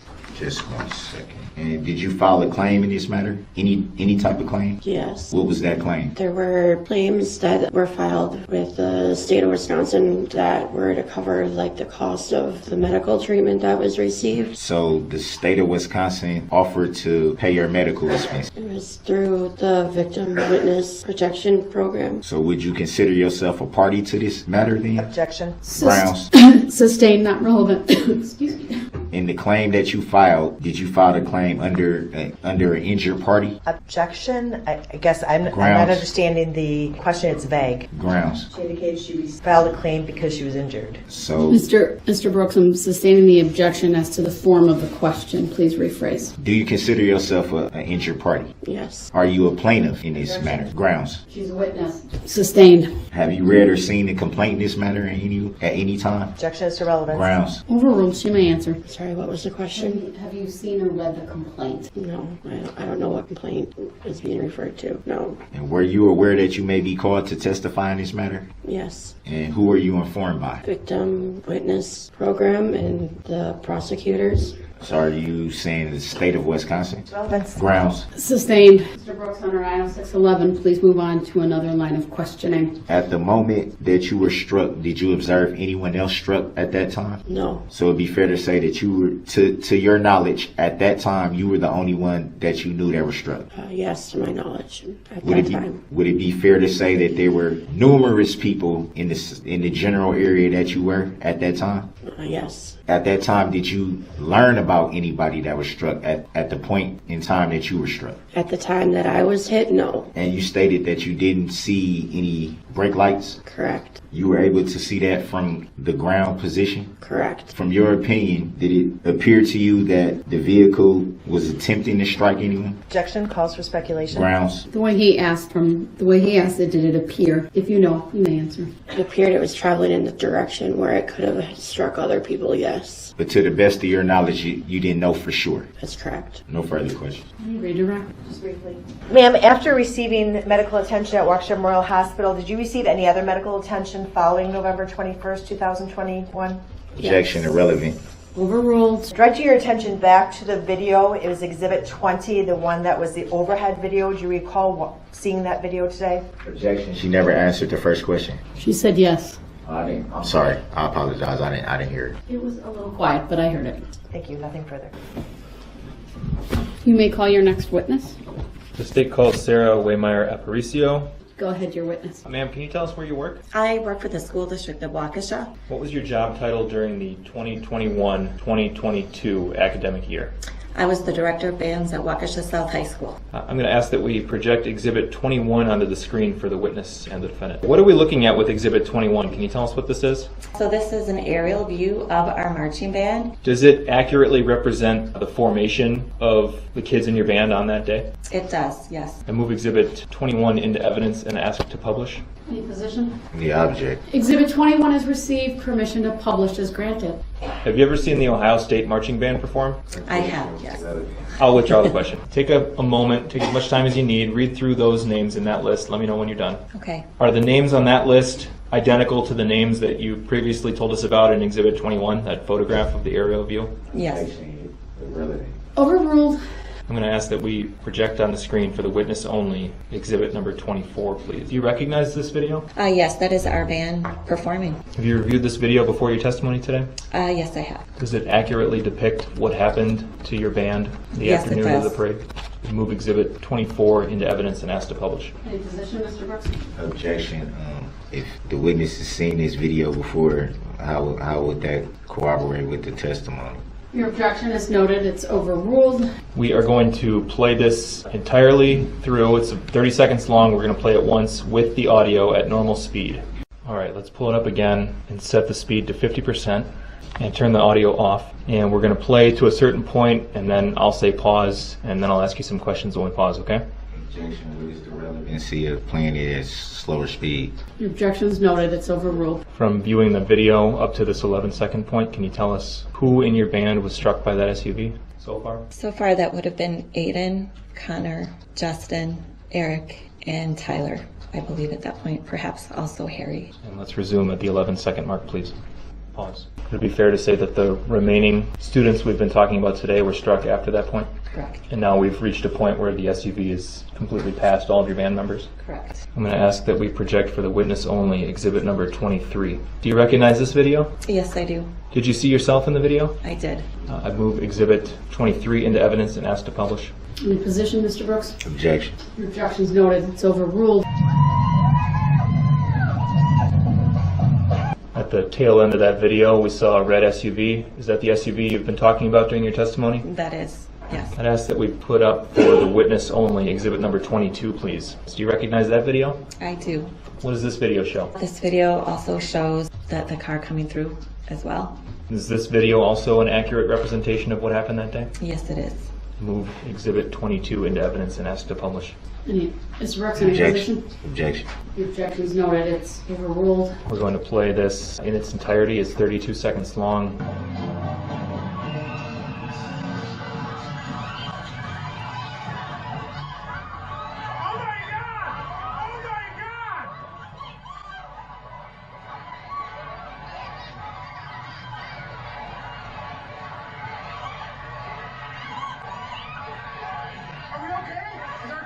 Did you see yourself in that video? I did. Did you see that red SUV stop at any point? No. As you were in real time remembering the events of that day, do you recall seeing any of your students getting hit? I did not see any of my students get hit, only of the group in front of me. Did you remain in your capacity as the Waukesha South marching band director for the remainder of that academic year? I did. You eventually went back to school after that Sunday, the 21st, is that right? That is correct. So we went back to school once we were assured that we had as many students that were still left in the area back to get them on the bus back to school. You're talking about that night, Sunday That the evening, 21st? yes. Okay. Yes. And in the days that followed, kids Yes. came back to school? They did, yes. And you had personal interaction with the members of your marching band? Yes, I did. Your objection's noted. It's overruled. Can we please put exhibit 21 back up on the screen? How many of those 10 members of your marching band were either struck or run over by the red SUV? They all were. Can you tell us whether or not you got a good look at the driver that day? I did from the profile. Approximately how many feet would you estimate you were from the driver? Probably 2 feet. You were still in the street at that point? Correct. And the SUV was too? Yes. We saw in the video what the lighting conditions were, but could you describe from your own memory what the lighting was like that day? Overruled. Could we project on the screen for the witness only, exhibit number 120? May have been received earlier. Yeah, it's already been received. I believe you testified a little bit earlier about the driver's demeanor as you observed him. Could you go into more detail about that? Objection. Hearsay. Overruled. Originally, my perception just had been that I assumed there was an accident because I could not imagine anything else. But when the car went past me, my perception changed of what was happening completely because the driver was looking straight ahead, looked very attentive at that point. So the driver clearly was aware that he had hit and run over all of these people. That's all the questions I have for this witness. Thank you. All right, court's going to take a break before we do cross-exam.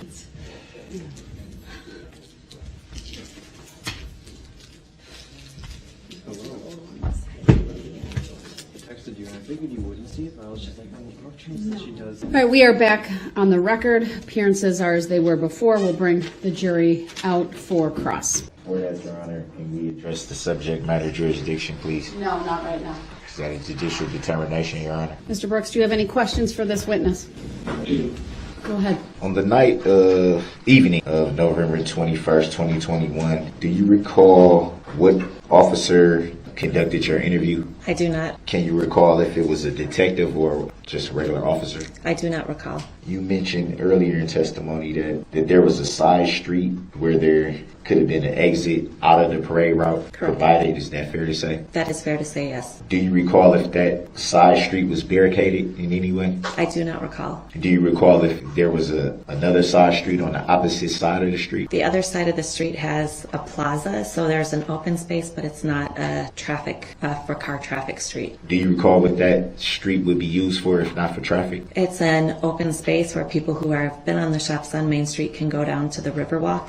Do you know if cars can park there? They may not. So it's basically like just a walkway. Correct. From what you recall, can you estimate the speed of the vehicle that you saw that day? I'm not good at estimating speeds, but it felt fast as it went past me. It felt like it was accelerating. And you stated you was relatively close to the vehicle when it passed you? Yes, I was. Were you injured in any way? I was not. Fortunately, I had moved just in time. Do you recall if anybody that may have been directly next to you was injured in any way? They were not. So would it be fair to say that everyone in your immediate area was not struck? Depends on how you want to define immediate, but the first 4 rows of the band, no one was struck because at that point everyone had run away. I was referring to, I guess I wasn't clear enough on immediate. I was referring to directly next to you. Directly next to me, no. Were you able to get a license plate number of the vehicle? I was not. Did you notice any tinted windows to the vehicle? It's 11 months ago, but I believe there were in the back, but I don't want to say yes or no for sure on that. Did you see anyone else in the vehicle? I did not. Could you see the back seats of the vehicle? I did not look at the back seat. Could you see the passenger seat of the vehicle? I could. Do you recall anyone being in the passenger seat? I did not see anyone in the passenger seat. Did you initially hear any sounds before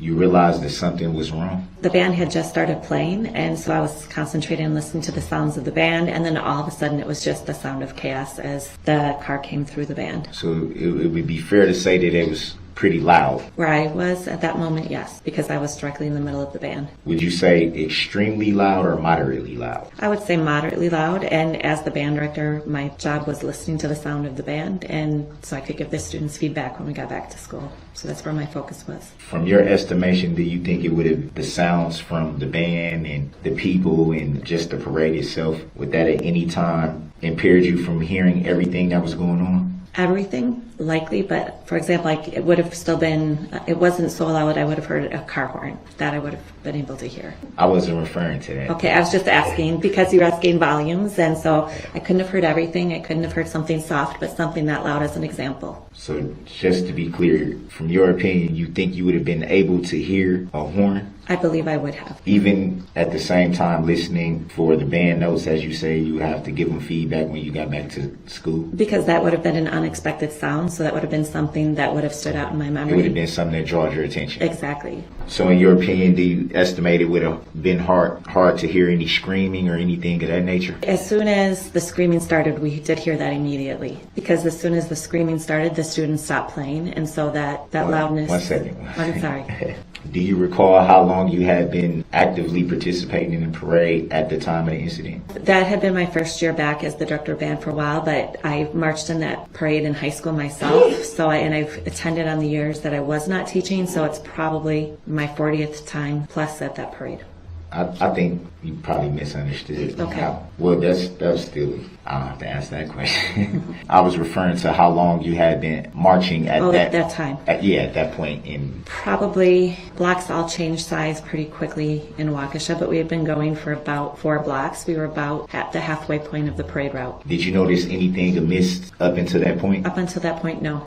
Did you hear any law enforcement radios that may have alerted you to something being wrong? No. So it'd be fair to say, as far as you know, everything was pretty much standard. Up until the moment, yes. You stated in your report that you were walking backwards facing the students? No, I was walking forward because the students near me were walking backwards. So I was the eyes in front for the students who were marching backwards. So is it possible the report could have misquoted what you said? I have not seen the report. The report that I have would be page 2. I don't have that in front of me. Would you like to see it? Sure. So I see it's not in. There we go. So I was facing forward, and then as soon as I heard sounds, I turned around and started facing backwards at that time to see what was happening. So my direction of movement until the incident started was forward, and then once I heard unexpected sounds coming from the back of the band, then I turned around. Do you recall the statement that's in the report, though? She stated that she was walking backwards facing the students. Do you recall that? I do not. I guess I recall, yes, I must have.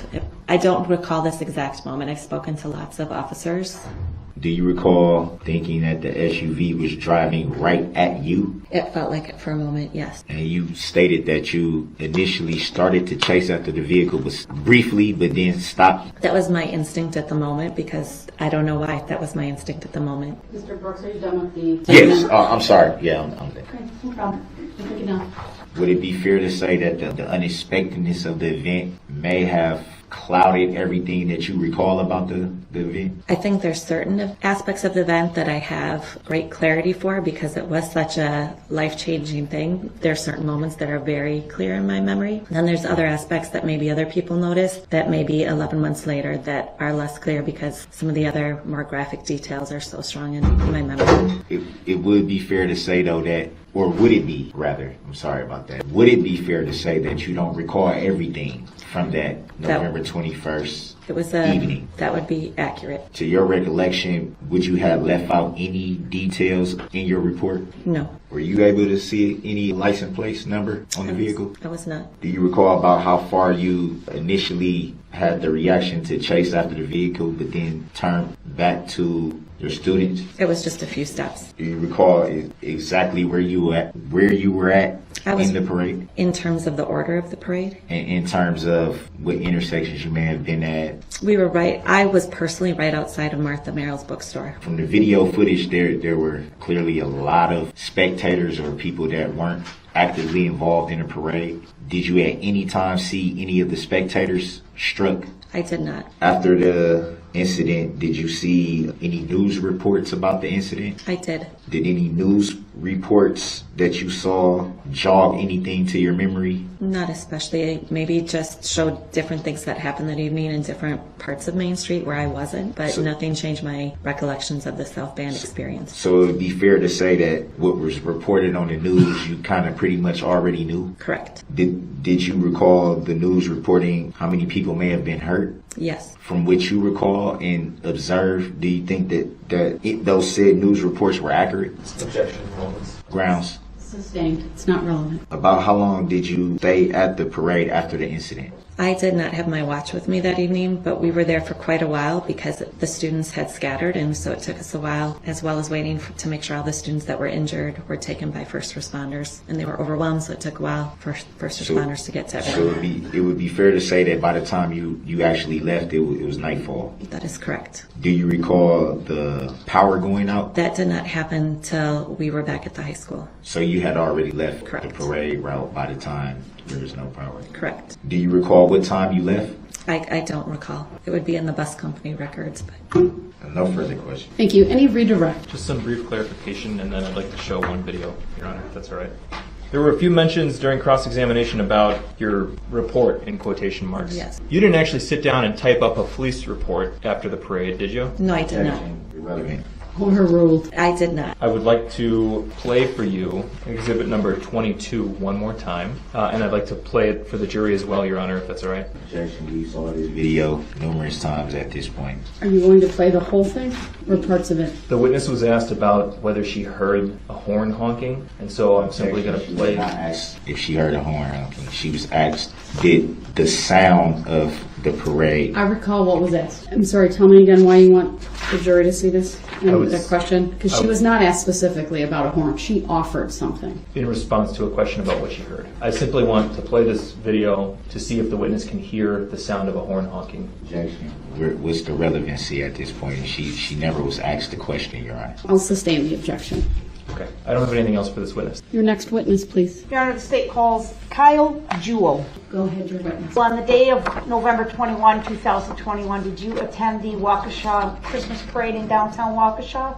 Yes. What do you recall happening? Yeah, so we were watching the parade. At one point, we had I believe it was the Remax hot air balloon truck coming to the left of us. And then we start hearing just some people yelling, "Stop that car." And the next thing you know, from my left, going down the road, you see a red SUV just go straight through the parade. And where we were sitting at that time was the Waukesha South Band, and just drove right through Waukesha South Band and just continued going. Did you see any people being struck by the SUV? Yes. Did you see any objects flying in the air? I didn't see any objects flying in the air. I saw the red SUV going over people. The band had just passed us, a red SUV going, again, this is just an estimate, maybe 30, 40 miles an hour, just went straight over the Waukesha South Band, and it's not like it stopped. I mean, it went over. I saw the red SUV, it looked like it went in the air, like over a pretty big object, and it just was like a big old speed bump and kept going. When the red SUV had pretty much gone through the band, My reaction was to run after the car and honestly was trying to get into it to stop it. That was just my perspective on it. Okay. I did not get into the SUV. Were you able to catch it? No, it drove off at a pretty quick speed after it went through the band. And you were running on foot? Correct. I'd like to put up exhibit number 25, please, for the witness. You see the video that's showing on your screen in front of you, sir? Yes. Is this a video that you've seen before? Yes, it is. And do you believe this is a true and accurate representation of the events as you saw them on November 21 of 2021? Yes. Like to admit number 25 and permission to play it for the jury? I agree, Mr. Brooks. Objection is hearsay. How is everybody seeing the videos before seeing them now? You can ask that on cross-exams, but the foundation has been laid and exhibit 25 is received. Permission to publish is granted. When do you first recall seeing that red SUV? Pretty much right when it rounded the Remax van. And now it's headed in the direction of where you and your family are? Correct. What were you thinking during this? Really what's going on. Normally, you don't see a vehicle going that quick down a parade route. We're going to play it again a little bit slower, and I want you to point out the point where you yourself get up and run after the red SUV, okay? Okay, you can pause it right there. You see yourself, sir? I do. You just run out into the middle of the street, is that right? Or towards the middle of the street? Yes. Where were you going? Chasing after the car. What were you going to do if you caught it? Wanted to stop it. Try and stop it. Yep. You described on your direct testimony seeing the car look like it was going over speed bumps, is that right? Yes. Is that what's shown in this exhibit number 25? Yes. In fact, it was going over people, not speed bumps. Correct. Thank you. I don't have any other questions, sir. All right, thank you. Mr. Brooks, do you have any questions? Yes, I do. Do you recall being interviewed by a Detective Carpenter on November 24th of 2021? I do remember being interviewed by a detective, yes.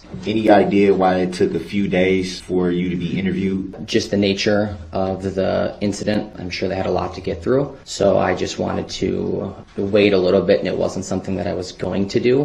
When you say it wasn't something that you was going to do, what are you referring to? Just seek some counsel from some mentors. After talking with them, they had advised that I should make a statement. So it would be fair to say that you didn't intend on making a report? That is correct. Can you explain why? Just didn't feel comfortable with it.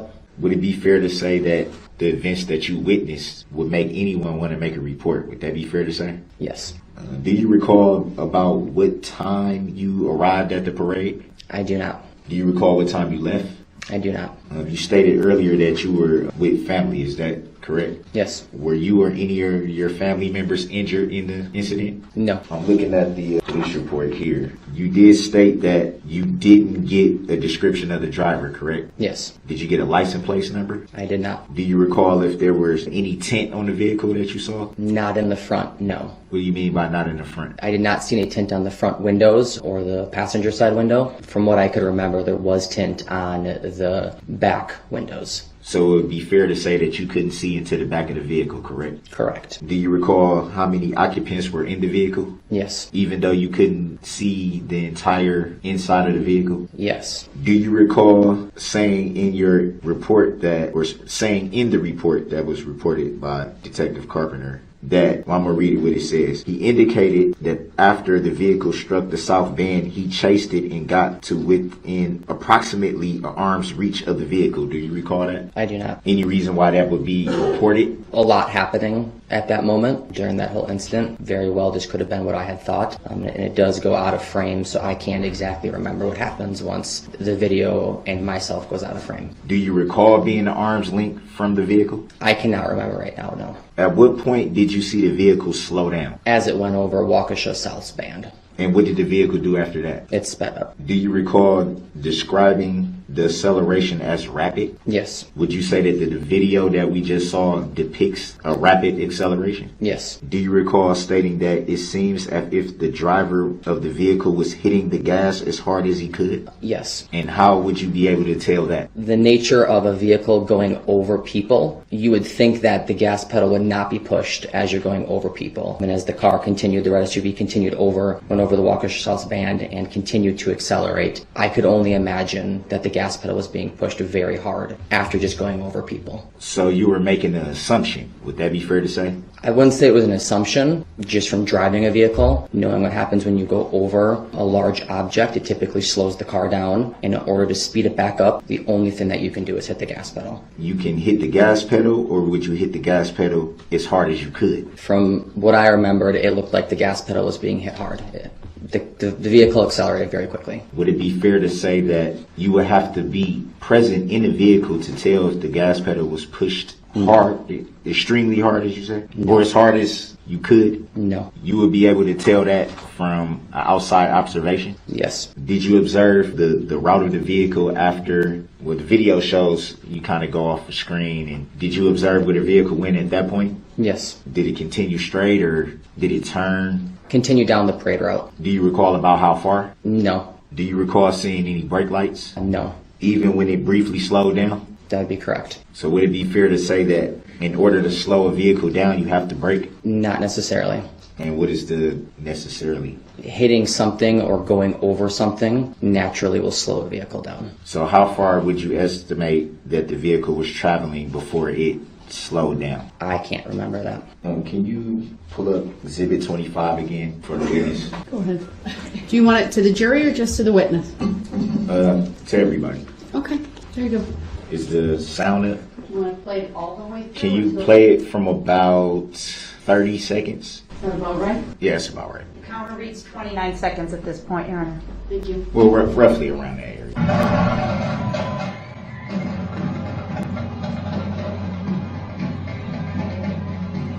Pause right there. From your perspective, is the sound that you just heard, could that have been a horn? Could we replay it? Are you able to answer just based on what you heard? No. You did state that you didn't hear any horn, correct? Correct. It would be fair to say that it was pretty loud at that point in the parade, correct? Yeah. Do you think the noise would have impaired your hearing in any way at that point in time? No. So it would be fair to say that you would have been able to hear anything coming towards your area where you were sitting, or anything that was coming towards your area from the band, from the parade, rather. I don't understand your question. Would you have heard, if there was anything unusually loud or just loud enough, would you have heard it from where you were seated at? I don't know how to answer that. Is it possible that a horn could have been beat that you didn't hear? No, horns are pretty loud. It would have been heard. Even over all the noise of the parade and the band and the people and you would have been able to clearly hear? Yes. Do you recall what you saw the driver doing at the time that it passed the area that you were seated at? Driving the car.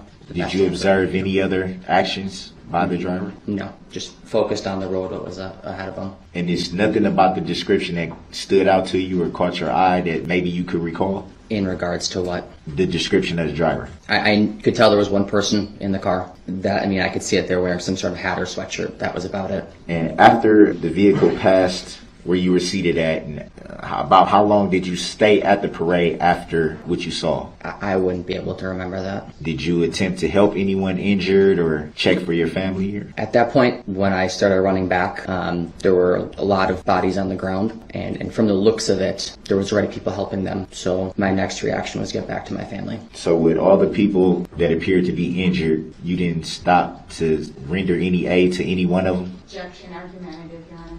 Grounds. Sustained. Next question, please. Was there anything else about the vehicle that stuck out to you? No. Did you see any news reports about the incident once you got your family home? I did not. Did you hear about it in the days after? Did you hear about anything related to the event in the days after, leading up to your November 24th interview with Detective Carpenter? I'm sure I had saw general things. We really did not watch the TV too much. There was just a lot of emotional stuff that we were just working through. So it'd be fair to say you purposely didn't watch news reports Yes. that were related to the incident? We don't really watch news to begin with, but this just kind of made that a little bit more, that we didn't turn the TV on, so we did not watch much news. So at any time, did you see any mug shot or any type of pictures related to the suspected driver? I did not know. At any time, do you recall hearing the name of the alleged defendant or suspect? At some point in time, yes, I did hear the name. Was that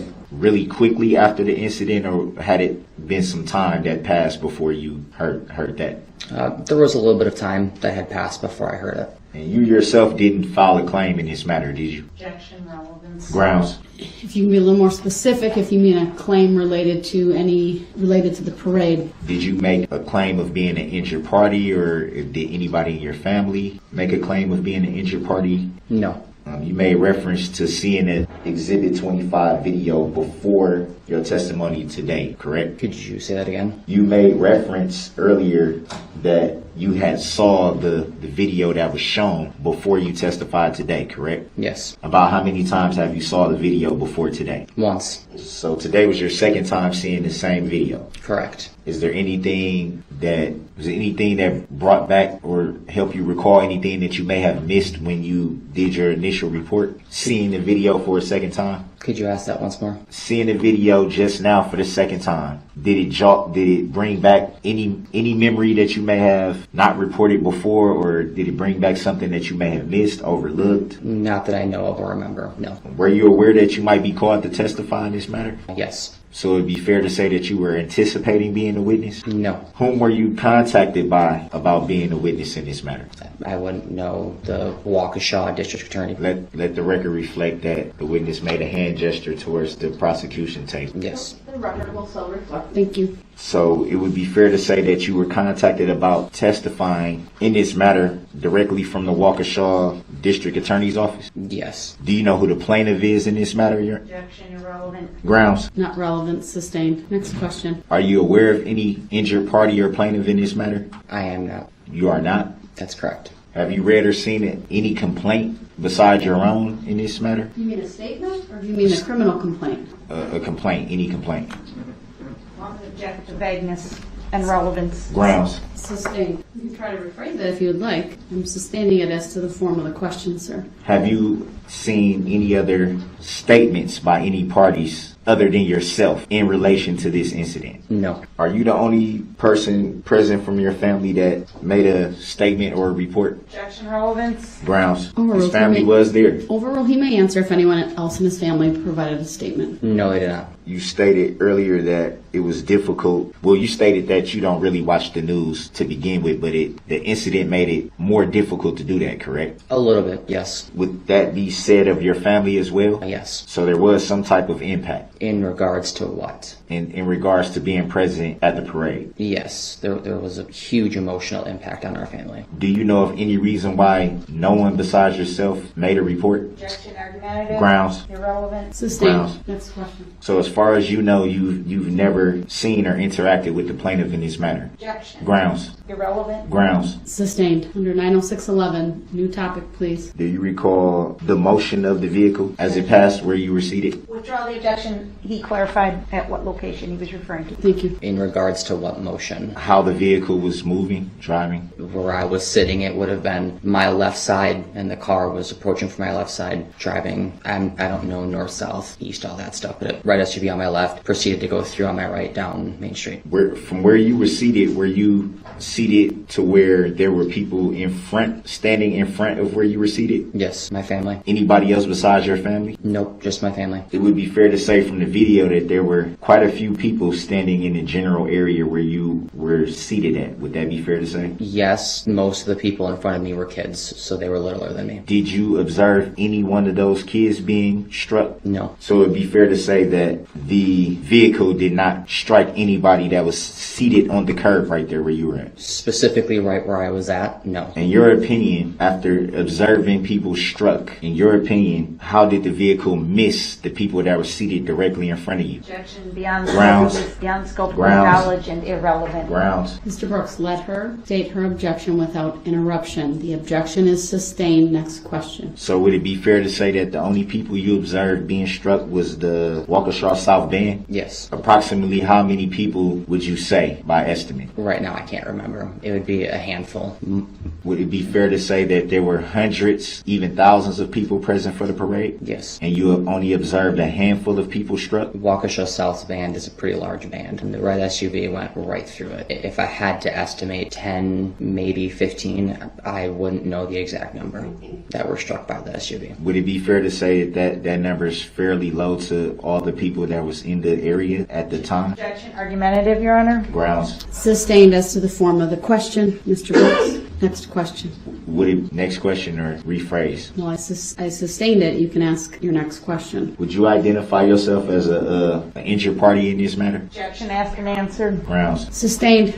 Would you identify as an injured party in this matter? Objection. Grounds. Sustained. Asked and answered. Mr. Brooks, under 90611, that was also not a question I would allow to be asked. Please move on. No further questions. May I redirect? Just very briefly, I'm going to ask the clerk to please turn the monitors back on. Exhibit 25. Mr. Brooks had previously asked this to be paused. It's paused at the 37-second mark. And I do not recognize that name, nor do I consent to being called by it. Your objection is noted. Go ahead, Attorney Opper. I'm going to ask Ms. Gussie to please continue playing it starting at the 37-second mark, and then I'm going to ask you to pause. What is the relevancy of it being played from the 37-second mark? Your objection is noted. It's overruled. Thank you. Those are all my questions. We do need a brief discussion outside the presence of the jury before our next witness, Your Honor. Okay, very well. All right, go ahead, Attorney Opper. Actually, I'll cover this, Judge. Very well. Go ahead. The next witness is Thomas Green. This is the witness that we previously raised the issue about having one prior criminal conviction. It's from 2005. A CCAP printout was provided to the defendant for the misdemeanor offense of criminal trespass. The offense date is from 17 years ago. The witness was 21 years old at that time. He's now 38, has no other intervening criminal convictions, was not originally a crime of deception. I believe that it's not relevant for purposes of impeachment. I'd ask the court to exclude that conviction from this witness's testimony. Mr. Brooks, do you have a legal argument on that? Yes, I do. The main thing is this issue wasn't really discussed to this length until it was time for this witness to be called to the stand. Well, that's when I said I would take it up, is prior to that witness's testimony. I even gave you the statute that is at issue, and it's 906.09, impeachment by evidence of conviction of crime or adjudication of delinquency. Here's pull why. the statute book out, and it's in there. If you want to review it quickly, I'll give you an opportunity. But I do need to address this, and now is the proper time. 6.09. There's a general rule in sub 1 and the exclusions under sub 2 and the factors for the court to consider in evaluating whether to admit evidence of a prior conviction for the purpose of attacking a witness's truthful character. I see it. Before I have you address it, let me ask the state this. How long do you anticipate your direct examination to be? 10 minutes. So someone we could and should be able to get through fairly quickly, Yes. both for direct and cross. Go ahead, Mr. Brooks. What's your argument? I'm still, I wanted to make sure I heard what you said, so I stopped reading briefly. I guess I would, from what I've read so far, I would go to 906.09 sub 2. It would be kind of problematic, and I'll say that because if I was going to take the stand, my record would be brought up, and some things on my record was done 20-something years ago, but it would still have bearing. So I believe that it should be fair. It should be the same. I believe that if the witness knew that there was a possibility that they would give testimony and agreed to give testimony, then they also agreed that their credibility can be questioned. I think that's really a fundamental thing to be able to cross-examine on my part would be to see if they're credible, to see that they would honor their oath that they give in the court to be truthful. And part of being able to ask them questions like this pertaining to criminal conviction would be relevant. You do understand the inquiry is limited to the following. Have you been convicted of a crime? The answer I allow is yes. They would say yes. The follow-up would be, if so, how many times? And in this case, my understanding is there's just one. Don't get into the specifics of it. That's not proper questioning for impeachment. Do you understand that? I follow. All right, let me hear from the state in response. So again, looking at the factors under 906.09 sub 2, just about every factor weighs in favor of not informing the jury of this conviction. We've got conviction date of April 4th of 2006. So we've got, again, well over a decade before the conviction. We've got whether this witness was rehabilitated or pardoned. According to the CCAP records, there was a probation sentence and probation was discharged. So there's no indication that this witness was ever revoked from probation, and there's no re-offending evidence or any new cases or any new convictions. So that, again, that factor weighs in favor of not including this. Gravity of the crime, this is entry into a locked building or construction site, contrary to 943.15 sub 1. So it's a misdemeanor offense. So that weighs in favor of not including it. It does not on its face involve any dishonesty or false statements by the witness. Frequency of the conviction, again, it's just the one. And in terms of any other relevant factors, as an offer of proof, I'll inform the court that this witness is going to testify about his and his family's presence near the Martha Merrill's bookstore on the day of the parade, the positioning of his children, and what he remembers in terms of the SUV driving along the parade route and flipping his two children who were seated on the curb watching the parade. There's two videos of the driving conduct in question. They're not as clear as some of the videos we showed with the band. In fact, one of them is the video we showed with the band, and you can see spectators sitting on the side of the road. But in terms of impeaching the witness, I think Mr. Brooks should be fine just relying on the videos in asking the witness about that. Entering into anything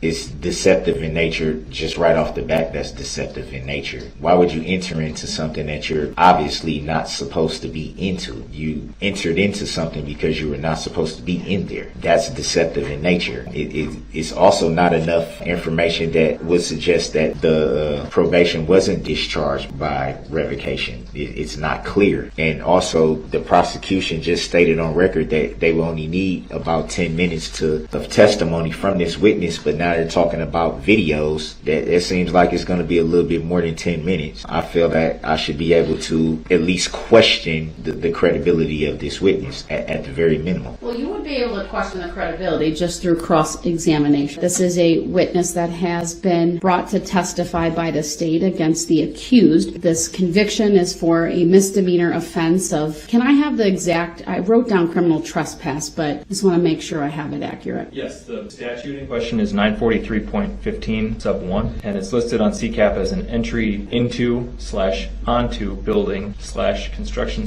site/room. All right, so a version of criminal trespass. This is a witness in this case who will apparently testify about where he was seated with his family in relation to the driving of the red SUV through the parade, so clearly relevant to the case and the charges. As I commented on earlier, the nature of the inquiry is very limited. It's, have you been convicted of a crime? Yes or no? And then how many times? And the other factor that I noted, even though there's some factors that I could say would warrant exclusion, I think it's best to err on the side of caution and allow the witness to be questioned about this prior conviction. And that is the very limited inquiry of, have you been convicted of a crime? The answer should be yes. And then how many times? One. And that's it. Mr. Brooks, you may ask a single follow-up on that is it true you've been convicted of one crime? But we're not going to spend a lot of time on that. That's going to be my caveat to all of this. You cannot ask repeated questions of this witness about that. So that's my ruling on this. Now with that, it's now 4:15. Would you like the witness to testify today? Yes. All right. Any questions, Mr. Brooks? No, I was just going to say, what if I didn't really want to go into it? What if I just wanted one question just to say, have you ever been convicted of a crime, and just left it at that? That's fine. I'm sure the state's going to ask the questions first, though. That's typically how this goes.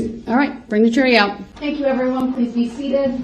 Rick Howe, you may call your next witness. State call Thomas Green. Go ahead, your witness. Were you at the Waukesha Christmas Parade on November 21st of 2021? Yes. Who were you with at the parade? I was with my wife and 3 children. Could we pull up exhibit number 29 just for the witness? Do you see an image in front of you? Yes. Okay, can you describe for us what we're looking at? We're looking at a intersection where me, my wife, and my kids were sitting during the parade. Does this accurately depict the intersection, minus all the people, as it was set up on the afternoon of November 21st, 2021? Yes. Move exhibit 29 into evidence and ask for permission to publish. Objection. Overruled. Exhibit 29 is received. Permission to publish is granted. Can you describe for us what happened, what you observed that afternoon as you were watching the Christmas parade? Yes, we were just watching the Christmas parade as we normally do, go to lots of parades as a family. And I heard a loud crash noise to my right, and I looked that way. And then I seen a car running over the marching band. And as soon as the car had ran over the marching band, it swerved towards me and my family, and then just proceeded on down the parade route. Can you describe for us how you, your wife, and your children were positioned? We were facing the parade. Where were your kids in relation to you? In front of me. How many kids do you have? 3. And which of the 3 kids were in front of you? Charlie and Lily were in front of me sitting on a bench. How old was Charlie back in November of 2021? Objection irrelevant. Overruled. A 9. And what about Lily? How old was she back then? Objection relevant. Overruled. 11. What happened as the vehicle that you described approached your family? It swerved towards us, Can you describe the direction of travel when you say swerve? like cardinal direction. Or even left and right, however you can describe it. I mean, we were. The witness. Overruled. I'm going to ask to display Exhibit 22 for the witness only, and can we start around the 12-second mark, please? I'm just going to play a few seconds for you to see if you can identify what's happening in the video, okay? So we'll make sure the sound's off. It is. All right, let's play. Pause at 19 seconds. Do you recognize that portion of the video you just watched? Yes. What does it show? It shows where the SUV had ran over the band where I had first heard it coming, and then it's swerving towards my family. So I would ask that we publish that portion of the video from 12 seconds to 19 seconds. Go ahead. And let's play that at a reduced speed of about 50%, please.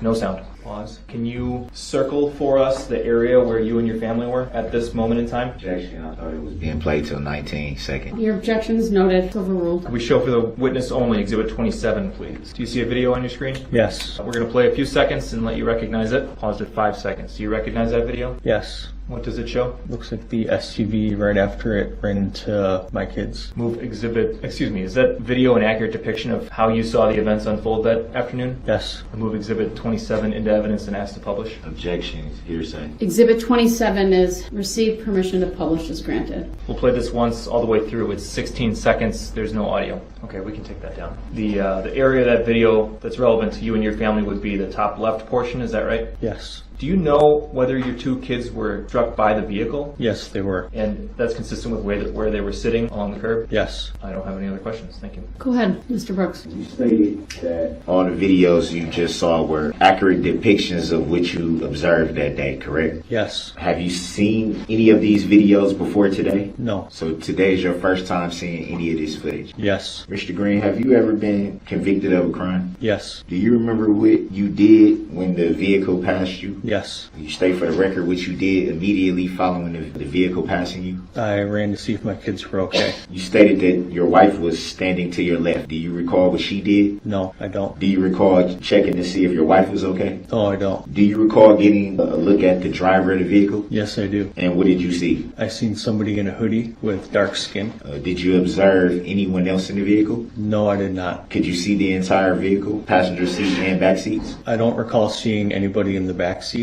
The windows were tinted. So it would be fair to say if there was somebody seated in the back, you wouldn't have seen them? I couldn't say. Did you get a license plate number of the vehicle? No, I did not. From your opinion, about how fast would you say the vehicle was traveling? Hard to say. After the vehicle passed you, did you observe it strike anyone else? No, I did not. Were you injured during the incident in any way? No, I was not. Was your wife injured in any way during the incident? No, she was not. Do you recall about how long you were at the parade before the incident happened? I do not. Do you recall about how long you stayed after the incident? No longer than 3 minutes. So you got right out of there immediately after? Yes.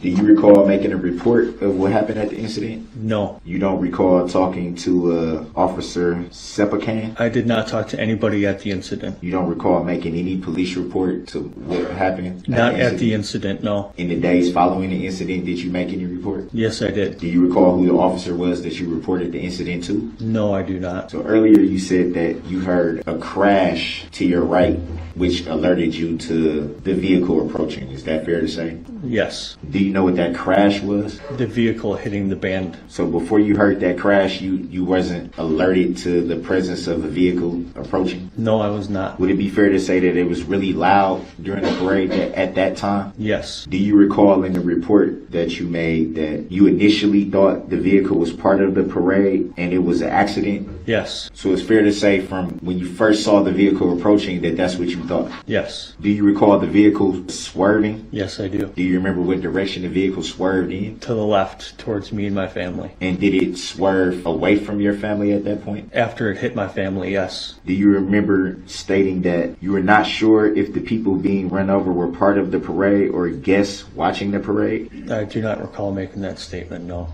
Do you recall the make or model of the SUV? No, I do not. Do you recall the license plate number of the SUV? No, I do not. Do you remember stating that when you saw the SUV coming, you froze? Yes. And do you remember saying that you stared directly at it as it was driving towards you? Yes. And you didn't get an accurate description of the driver? I had already stated that I seen a tan-skinned person with a hood on. You said dark skin. Objection. That's not a question and argumentative. Is there a question, Mr. Brooks? You can't testify, but you can question him. Your last statement I'll strike. Ask your question. Did you not state earlier that you saw a dark-skinned driver? Yes. And did you now just state that you saw a tan-skinned driver? They both seem the same to me. Would that be yes? Yes. So from your perspective, dark skin and tan skin is the same? Objection. Grounds. Argumentative. Next question. You can rephrase. What would you consider to be dark skin? Objection. Grounds. Overruled. Hard to say. What would you consider to be tan skin? Darker than Caucasian, I guess. Would it be fair to say that there is different types of shades of color to people? Would that be fair to say? Yes. He answered the question. His answer may stand. Do you recall if the driver was doing anything, gesturing or doing anything? No. Do you recall hearing gunshots? No. Any idea why that would be in the report? Objection. Grounds.